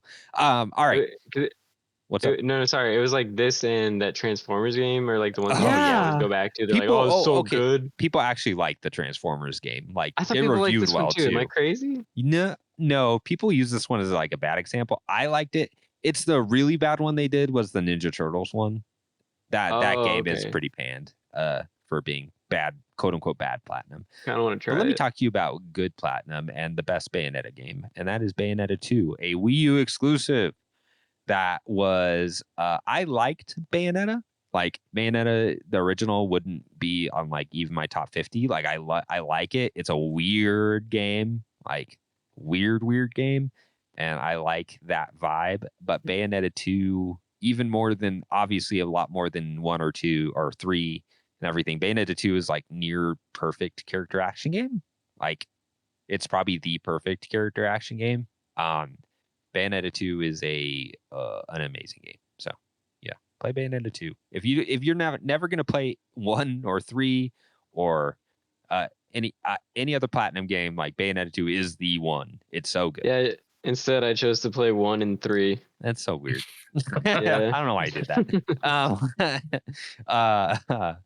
that. So moving on, this is the last. I think Freedom Wars is considered like the last like Vita game, the last big Vita game, and it's just relevant because they're just announced that they're putting out a remaster for PS4 and PS5. So there you go.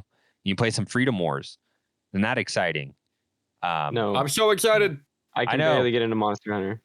Yeah, What? it is a Monster Hunter type game where you are you're like put in a prison, and you're like in prison for like, I don't know what it is. It's like 100,000 years, and every task you do for this organization like lowers your prison time. But you're given all these crazy powers. It's people like Freedom Wars a lot, and it was cool mobile game. So Did you play it? I did. Yeah. I played Okay, some of it. Yeah, it was cool. Would you recommend this? Have you played God Eater? No, I Okay. I know Monster Hunter, God Eater, and Freedom Wars are all kind of They're the same thing. Yeah, they're kind of the same thing. I know I played another bad one. It was by Kenji Inafune. That was on Vita too. Oh God, what was that one called? I forget what it was called. There was another type of these games that came out probably last year. Soul Sacrifice, and that was a bad one of these. But Came out last year. no, not last year. It Oh, came so I out was like, I do not remember it that. came out like 2013 or something. But yeah, Freedom Wars is cool, and it's there's enough interest that they just announced a remaster out of nowhere. That and Xenoblade Chronicles X, let me tell you. All right, so to end October, okay. So this is a weird one because you have Insomniac people, like Insomniac fans, and you would be like, oh, you must like PlayStation, right? Right. And Yeah. so there's so many people that love Insomniac games. Like I love Ratchet and Clank. I love Spider-Man. Hell And- yeah. And I'll be like, oh, did you play Sunset Overdrive? And universally people go, no. No. And I'm like, that stinks because Sunset Overdrive is an incredible game that has some of the best like mobility in a game and the best like locomotion. The way you're like chaining movements, because the goal of Sunset Overdrive is to never touch the ground, and you can't fly, and you can't swing like in Spider-Man, so you have to use the environment. And so it's pretty much like an open world like parkour game where you can grind, where you're giving a bunch of upgraded like Ratchet and Clank weapons. So Yeah. if you like the Yeah. idea of taking a bunch of Ratchet and Clank weapons and being in an open world, let me just say you should maybe try Sunset Overdrive. It's real good. See, It's I like- did try it, and I just couldn't get into it. Same for me. Yeah, absolutely. Okay, so the vibe. characters are terrible. I know. That's what most people say. They're like, I can't deal with the pop punk like vibe of this game. I would imagine that every writer that wrote for that game got fired before they made Spider-Man. There is no correlation. I could not tell you. I remember like I remember one mission where where it was like a big joke on when EA made them like change that game into like a game they didn't want. That's the mission I remember. But other than that, I just remember the gameplay and Like they were going for that edgy like Deadpool. Yeah, and the thing with vibe. Sunset Overdrive is you have to play till you get like a few of the mobility like powers, and that's where that game like really clicks. Yeah. And you don't get that right away. You know, it's not like Spider-Man where you press swing and you're like, oh, I like swing good. You know, so it takes a little while to get into, but once you do, it's a fun game to play. So yeah, Okay. I still suggest you play Sunset Overdrive. If you tried it and you fell off it, yeah, sure, I get it. It's just play Infamous Second Son instead. yeah, yeah, sure, yeah, that works too. All right. We're in November. We're just about there. You guys ready? Yes. No. I'm ready. All right. So Yes. November. I don't know if you guys remember this, but Minecraft. Who put this Have here? you guys heard of Minecraft? This is when Microsoft Studios acquired Minecraft for $2.5 billion. They saw the future, man. They were like, "Oh man, this thing is." It's probably worth more. And we never heard from Yeah. Notch again. Yeah. Yep.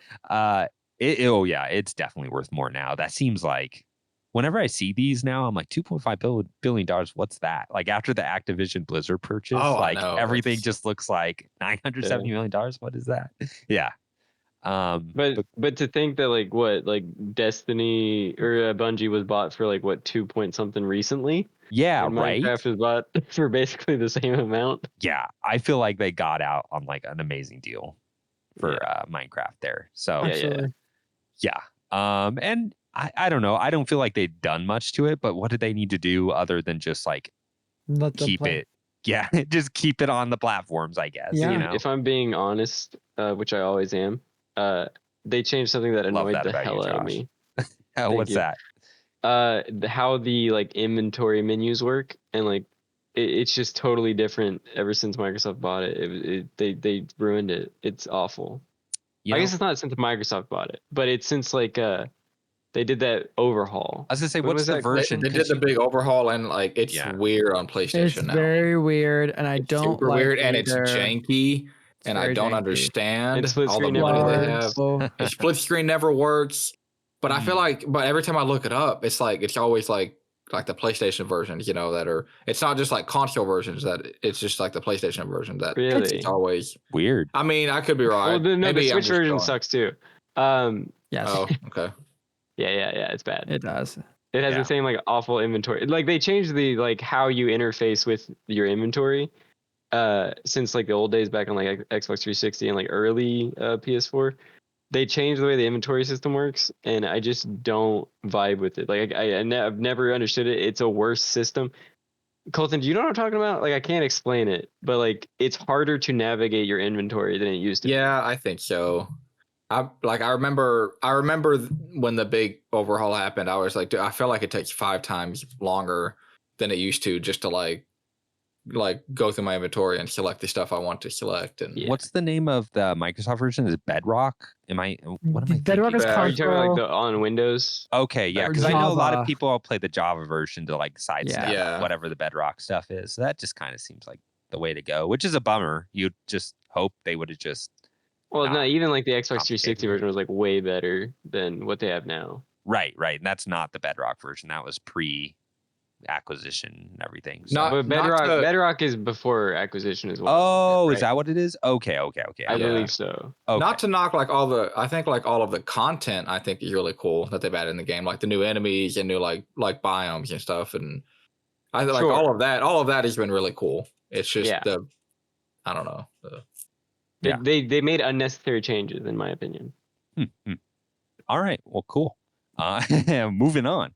Minecraft brings out the passion in me. I know it does. Minecraft really brings it out. Speaking of passion, Passion. Izayah, Oh yeah. talk to us God. about Sonic Boom Arise, a lyric.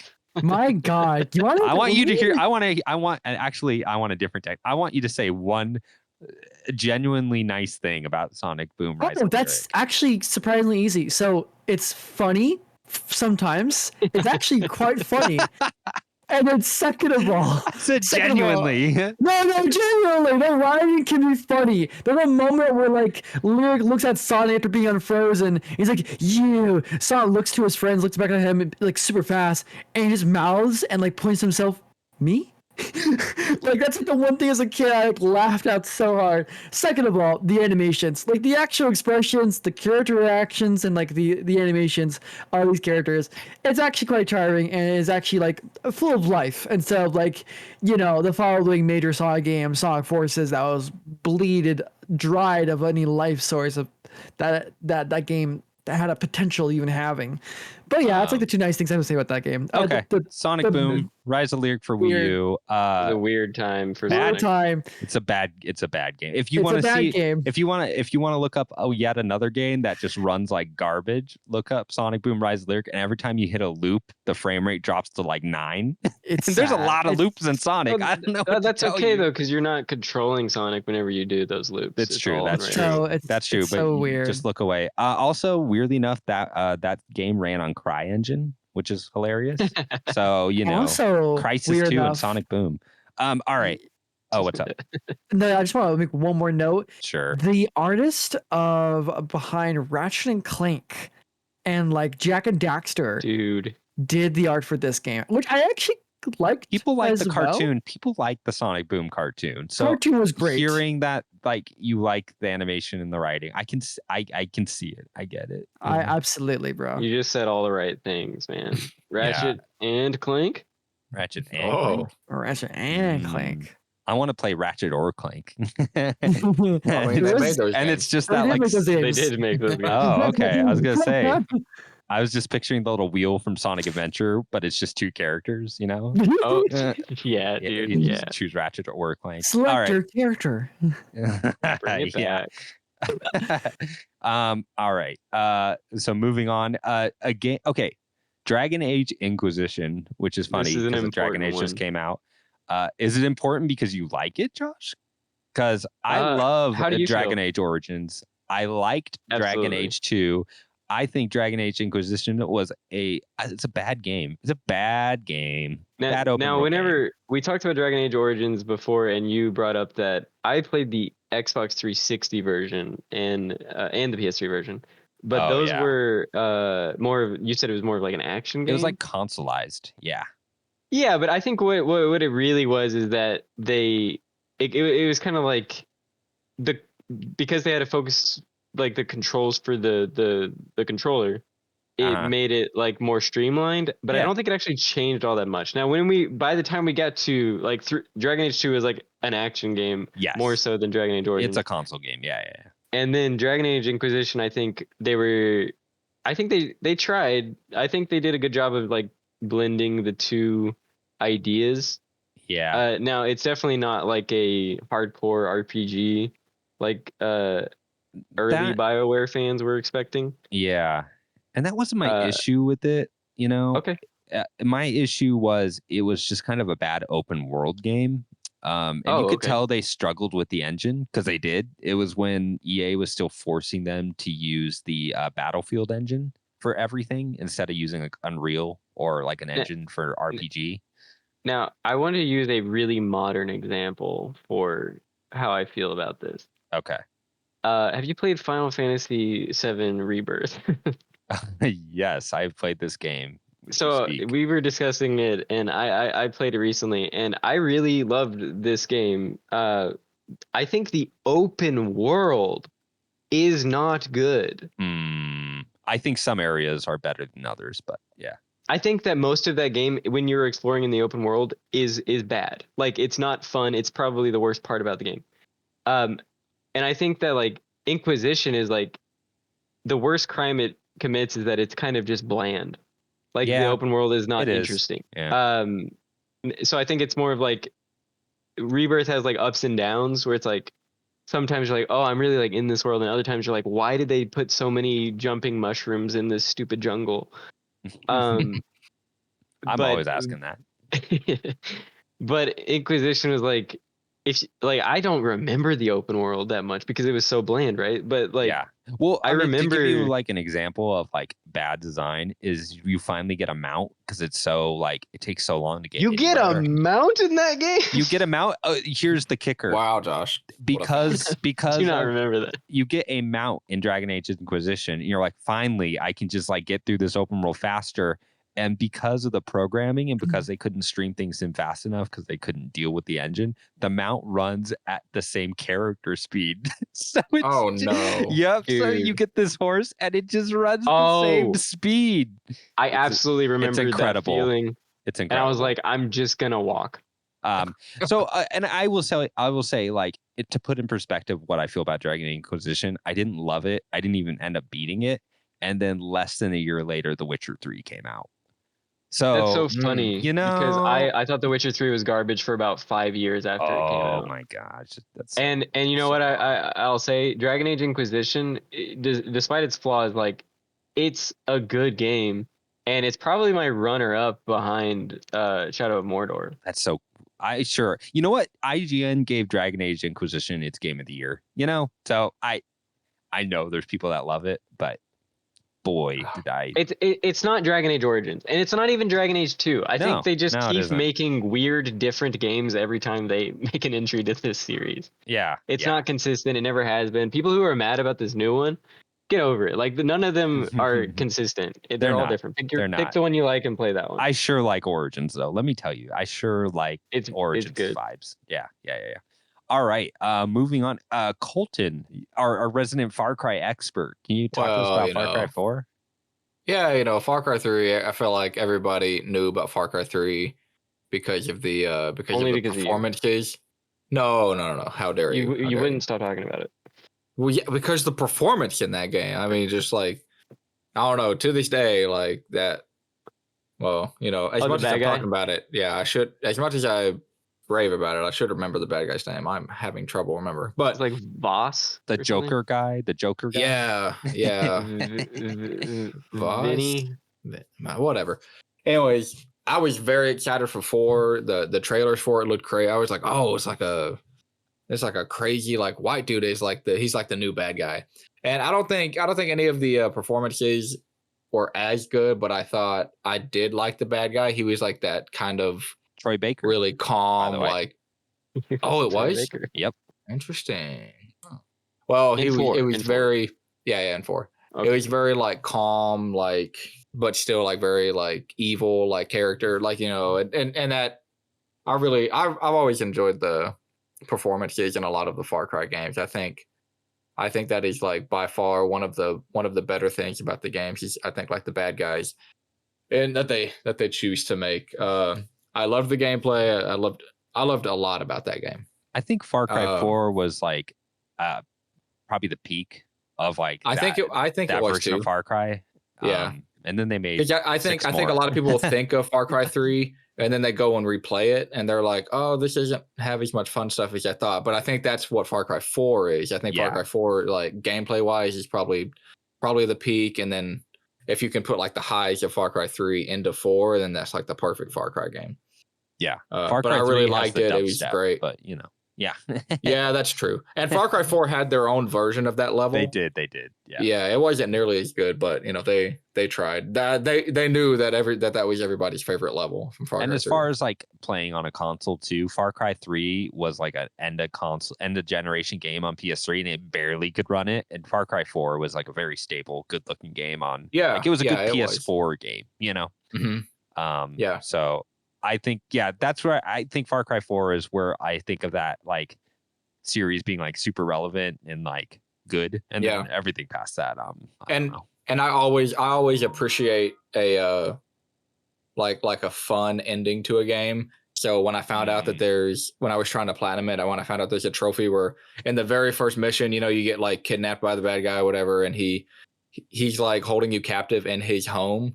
Basically, he'll leave the dinner table and be like, wait here just a minute. And then, he leaves the room and then the game is like instructing you. It's like, oh, hit this button to get out of your chair, hit this button to pick up the gun under the table.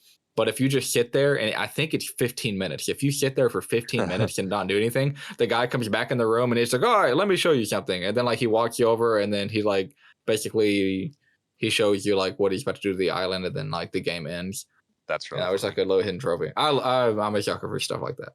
Yeah. So, I liked Far Cry 4 a lot. Yeah. That's cool. All right. Okay. So now we are to Super Smash Brothers for Wii U, which I think its most important contribution to Smash Bros was that one trailer where like not only can you do 4 players, you can do 5 players. Wait, there's more. You can do 6. And then they in the same trailer like, how about 8? You know, Oh I remember that trailer and I was like, cool. oh my god, 8 players Smash. And so Smash Brothers Wii U, I think the 4 to 8 player mode, which is a nightmare, continues to be a nightmare. Dude, it's so fun. Is super So fun. cool. And that's where like all that's when the adapters for the GameCube controllers came out, which I still have my original one with the Wii U that I'm still using for the Switch to this day, which is cool. So yeah, a lot of like really cool contributions, and like the bones of Smash Bros for Wii U is Smash Bros Ultimate. So it's just a good game. It's a good game. A lot of good character additions. Again, it was just really good to. It was a good year for Wii U. Like every 2 months there was something. Like if you look at like these months and looking at like the Wii U exclusives, like you had Mario Kart, you had Rayman Legends, and then you had would you say Mario this is Kart. the best year for Wii U? I would say overall, probably. I mean, it's like Xenoblade hadn't come out. Like, there's a few like big games that would come out after, and then like Mario. When did 3D World come out? The previous year. Oh, okay. Because that was during its first year. But I would say this is by far the most like filled out release schedule. And every 2 months, like it was good to have as like a second console, you know. Because you had Rayman, you had Mario Kart, and then you had, Shovel Knight and Hyrule Warriors, Bayonetta 2 into Super Smash Brothers Wii U. Like, that's like a really solid lineup, Yeah. for just like a secondary console. So it was just third-party support, man. There was nothing else to play. Nothing. Yeah, there's no. Wait, I forgot Sonic Boom Rise Lyric. There you go, Josh. What do you say that? There you go. You're right. And you have a cartoon to boot. Eat those words. All right, I'm gonna go with another. Colton, why don't you take another one? Why don't you take this one? Because I think this has an important effect on our friend group. Yes. Yeah. I think on a lot of friend groups. Yeah. So everybody. Yeah. So November 26th was the Jackbox Party Pack, and the OG. The OG one. So Jackbox, it was always one of those games I didn't didn't play a whole lot of until we started coming over to your house like every week, Troy. Yeah. And man, that was that really did become like if you have a bunch of people over that, and obviously people that aren't used to playing games like via holding a controller, like this is kind of the go-to now. It's that's kind of morphed into like the go-to game that everybody can play on a TV. Yeah. And I think I think it has done. I think it's done a lot of good because people, I feel like people like it. I feel like it's like the party after one. Like you can have 30, 40, 50-year-olds kind of jump in. Not so much the 50-year-olds, but I've seen it. It doesn't happen very often. But I don't know. It kind of gets everybody in and involved, engaged. Yeah, it gets everybody involved, and I think it's been fun. It's been fun time since that game came out. It's such a simple concept of getting your phone out and have everyone look at the TV screen to participate, even if you're just a spectator, not a main core player, but you have ways to still be engaged. In Quiplash, you can still vote and things like that, and influence the game in little ways. It's still really fun. That was a little later on, yeah. But I mean, Jackbox as a whole for sure. And I think this I think it's perfect for me because unlike Josh, I am not the board game guy, and often I am so impatient when people like get up to get a snack or go to the bathroom. I'm like, oh my god, we've been here for 2 hours. Like, can you just hold it so we finish this stupid game?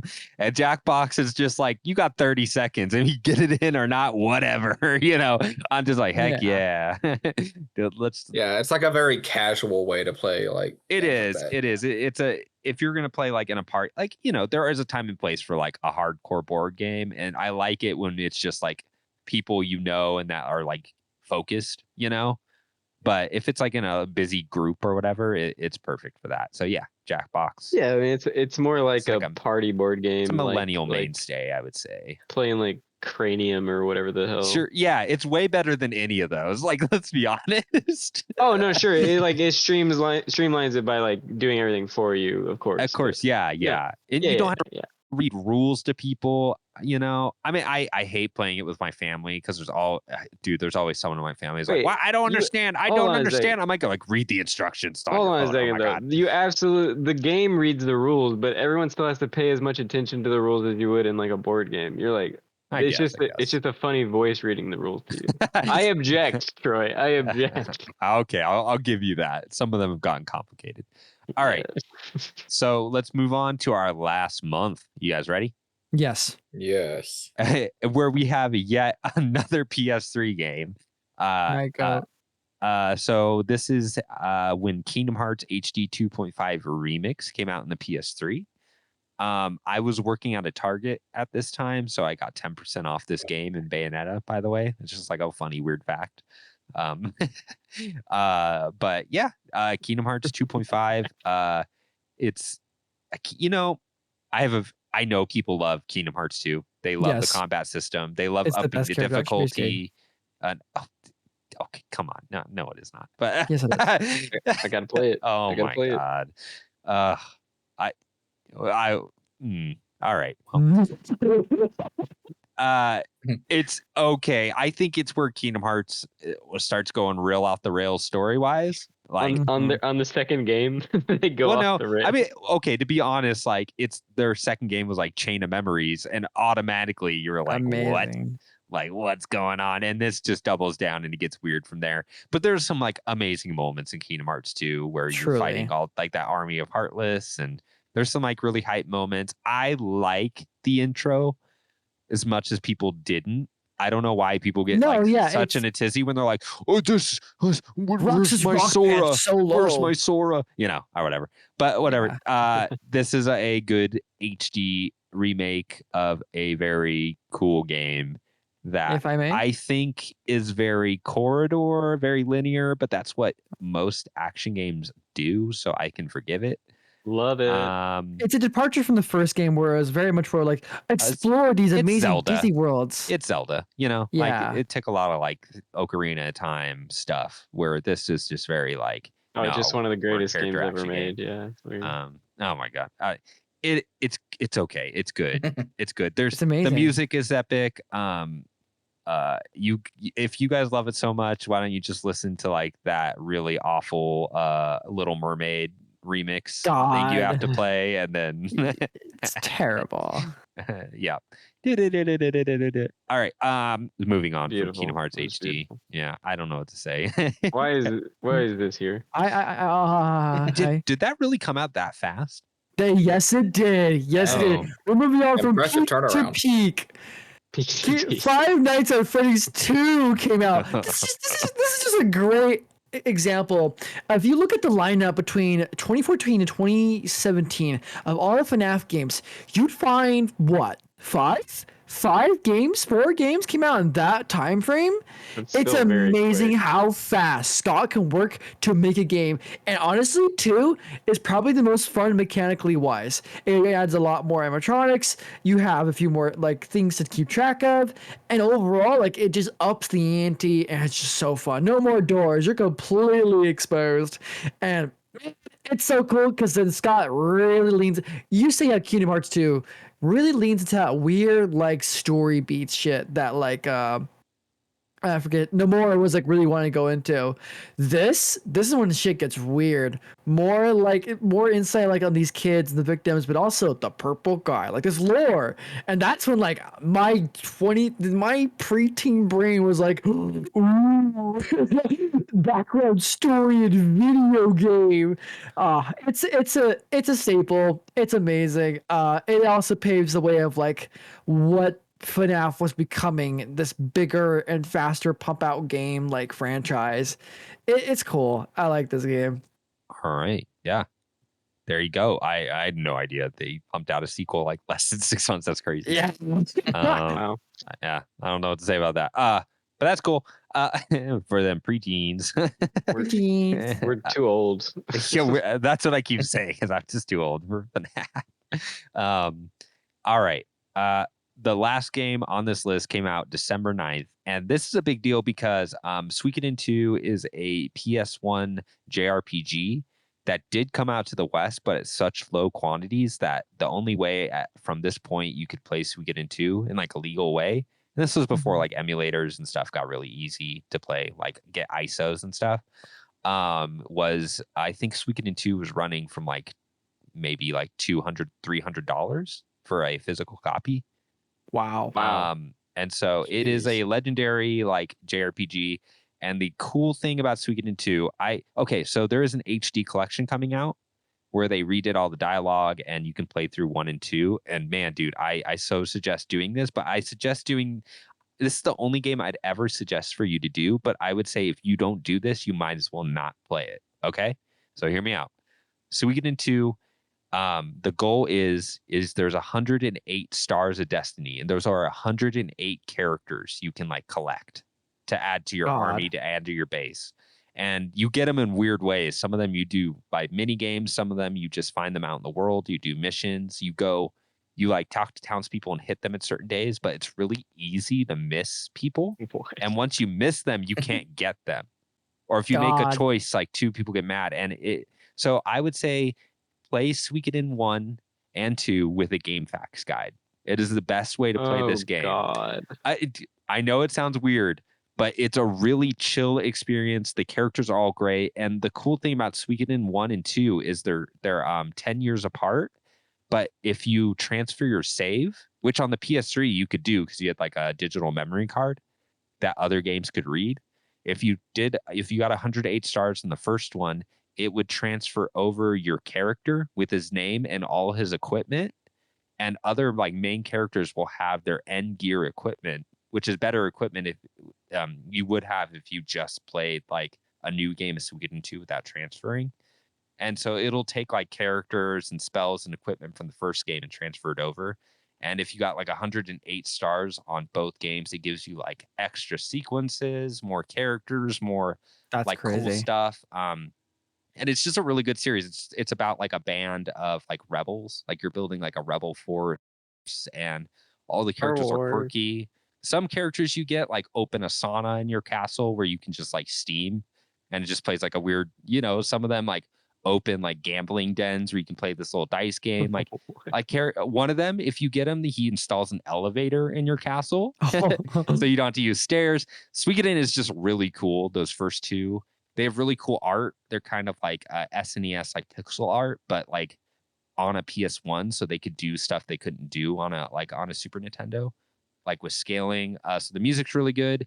And yeah, if you play it, like play it with the guide so you can get all the stars. It's really like simple that way, but it's just like a really fun experience, and the story's really good. Characters are really good.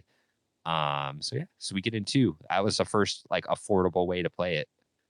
Was in 2014, like more than a decade later when it launched originally. So is Suikoden 2 like the best one? Yes, it's widely considered the best one. Yeah. What if I'll just play 5? Oh no, don't do that. Yeah, they get progressively worse and different. People like 5, people like 3, but 1 and 2 are like the ones, and that's the ones they're remaking. So you can play Suikoden 1 and 2 on a really cool. They're kind of doing the HD 2D like style, but better. It kind of looks more like the Dragon Quest one. Yeah, look up the Suikoden 1 and 2 remasters, and the pixel art the remaster and the lighting they did is really great. So I'm looking there at you it go. like a side by side though, and the original looks like it was already kind of in that realm where it was like Yeah. 2D figures on a 3D plane. Yeah, because it was pixel art on like a PlayStation, you know. So I guess what I mean is like it doesn't look that different as opposed to like Dragon Age No. or sorry, Dragon Quest 3's upgrade. Yeah. Like I think in motion you can really see like there's like literal like lighting, The lighting and where stuff. there wouldn't be. Yeah. Okay. But Suikoden is like Suikoden 2 specifically is like a legendary RPG, but as a pair they work even better story wise. And yeah, just great, like amazing classic JRPGs. So, and I think that concludes our list. How did Wow. we in 2014 with Suikoden 2? You know, it came out What? December 9th. What do you want from me? Okay. Again, Game of the year. okay, yeah, first let's see. What Suikoden 2. if you looking at this list, what would you guys call like, hey, what is your game of the year? I'll start. It's really obvious. I've Yes. said before, Bayonetta 2 What? is What? I don't know. Suikoden 2 is right there. well, and Suikoden 2, I know I played it, but it's like it didn't come out in 2014. Fair, yes. It's that. No, Bayonetta 2 is the best game for me that came out that year. By far and away. Like Yeah, that over makes there's a lot sense. of good games, but yeah, Bayonetta 2 is amazing. Do you think Tropical Freeze is really close behind? Tropical Freeze and Rayman Legends would be like top 5. Okay.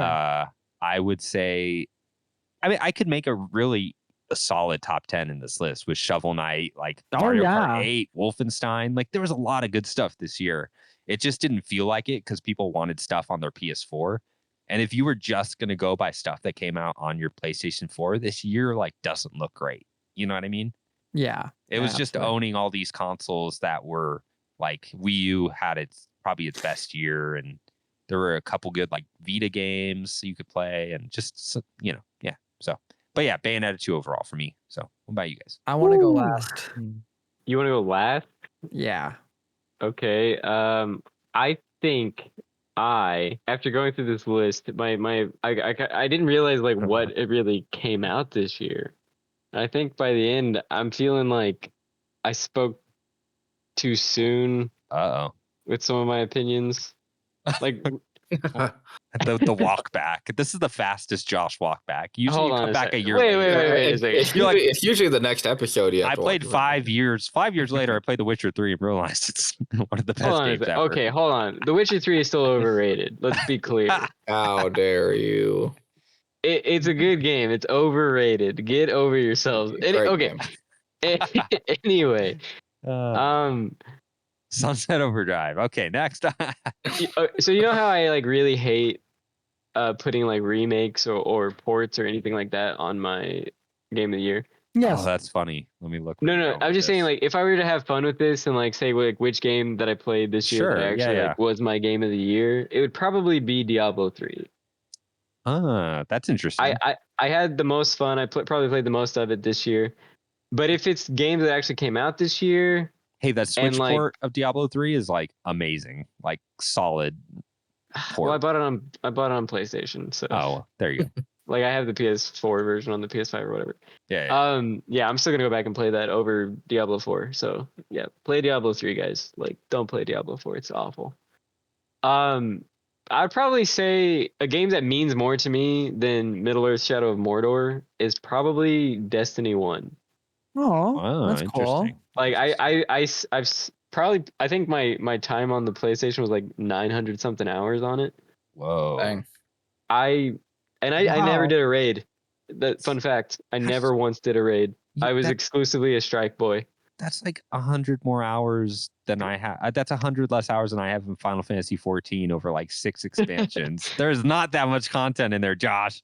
And I'm not that kind of gamer either. I like yeah, it. That's probably my game of the year. Yeah.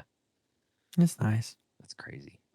And you see, when I look at that list, and like I said, a lot of these that came out that year, I didn't play that year. Actually, I had to play the next year. But just by looking at these, the game I spent the most time in would definitely be Minecraft. And I feel like picking The Last of Us is my favorite game in that list is kind of cheating because that's just a remaster. So I don't know. I feel like I mean, you said you put a lot of time in Shadow of T. Mordor, and that is a game that did win Game of the Year awards. You know. yeah, but then again, like I played that way later too, and I feel like if I'm going to pick one game that Sure. it's a little hard for me just because I know I didn't play. I mean, if the game I played actually pretty close to this time, because it actually may have been in 2014, either that or early 2015 when I got the PS4. I played Far Cry 4 almost immediately after getting it. Okay. Yeah. So that would probably be, if I'm trying to actually pick like a game that I played relatively close to the year 2014, it would probably be Far Cry 4, I think. Yeah. Cool. That's awesome. Cool. We All end right, off with- Izayah. You already know. We end off with peak Kingdom Hearts HD 2.5 remix. I have such a soft spot for Kingdom Hearts, and I love this game to death. And when I finally played 2 in like 2019, yeah, like it was when Troy was still in the apartment. I was playing through all the Kingdom Hearts games because I finally officially owned them all on the PS3 and 2.5. Just God bless, dude. Like I love that game so much. I love those games. 2 is just an amazing, like so many cool, like back-to-back set pieces of like what Kingdom Hearts has with all the flair, all that character, and yes, the convoluted shit. But like the convoluted shit ain't that convoluted when you sit down and read it. Genuinely, but different conversation. It's such a cool game, and you get a lot more of that like original Kingdom Hearts stuff. You get more of the Final Fantasy interactions with the characters. You get more of the hall bashing goodness. You get more of the Organization 13, which by the way, who are you? But like you get to learn about that and retrain memories. Go play that. And then of course you have like Birth by Sleep, one of those tragic trios of all the Kingdom Hearts, where you find out in each character campaign what their demise looks like. A coma, one guy falling into darkness, and a woman being trapped in a darkness itself, and like they all kind of conflict and like clash, but they all mean so well to each other. It's tragic. They're doomed by the narrative. I love it. And then you have the movie Kingdom Hearts Recoded. Go play the DS game. It's actually amazingly fun, but the movie, they put bugs in you, like, bro, it's so corny, it's so funny. But yeah, like Kingdom Hearts 2.5, it's amazing, and it is an amazing sequel to an already amazing game.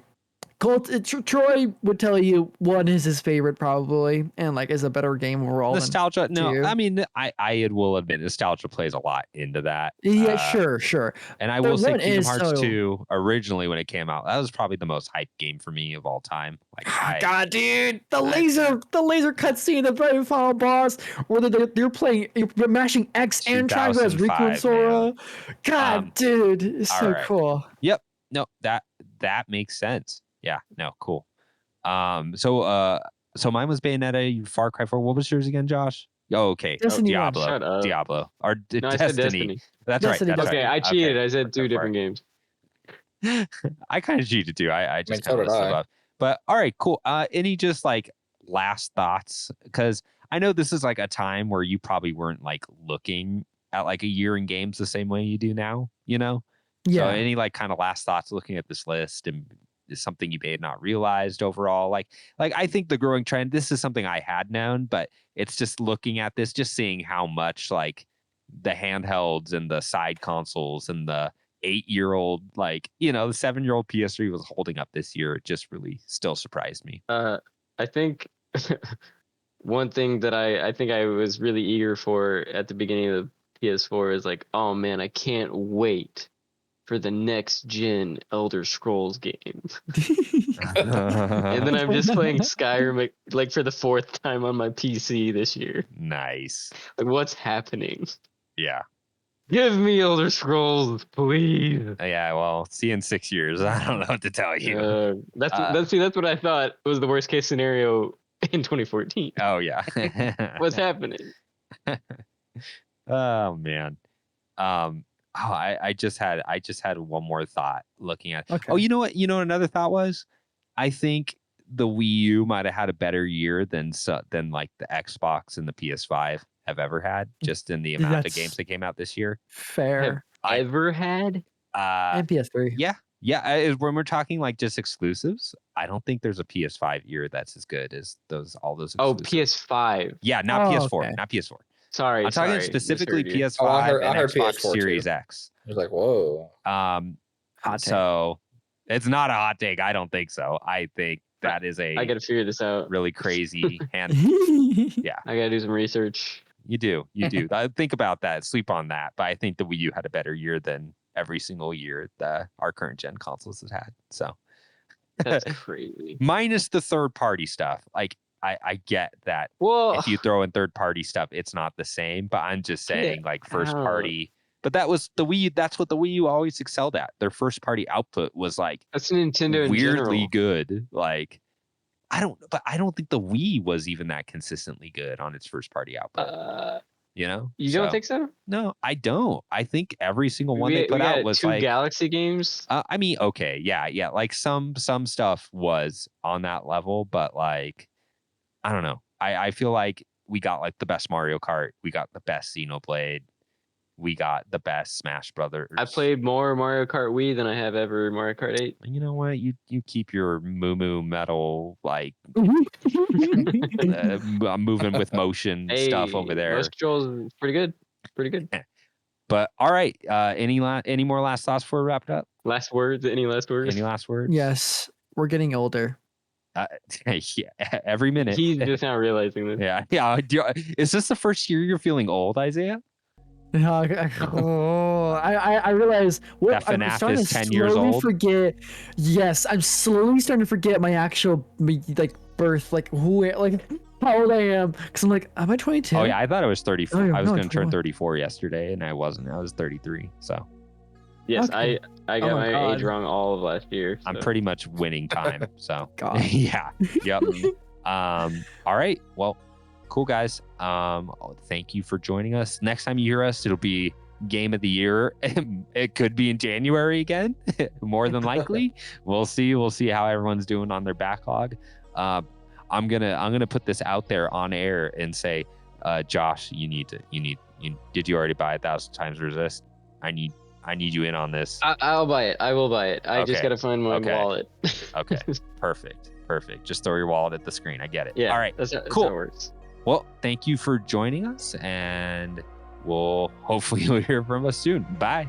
Bye-bye. Bye.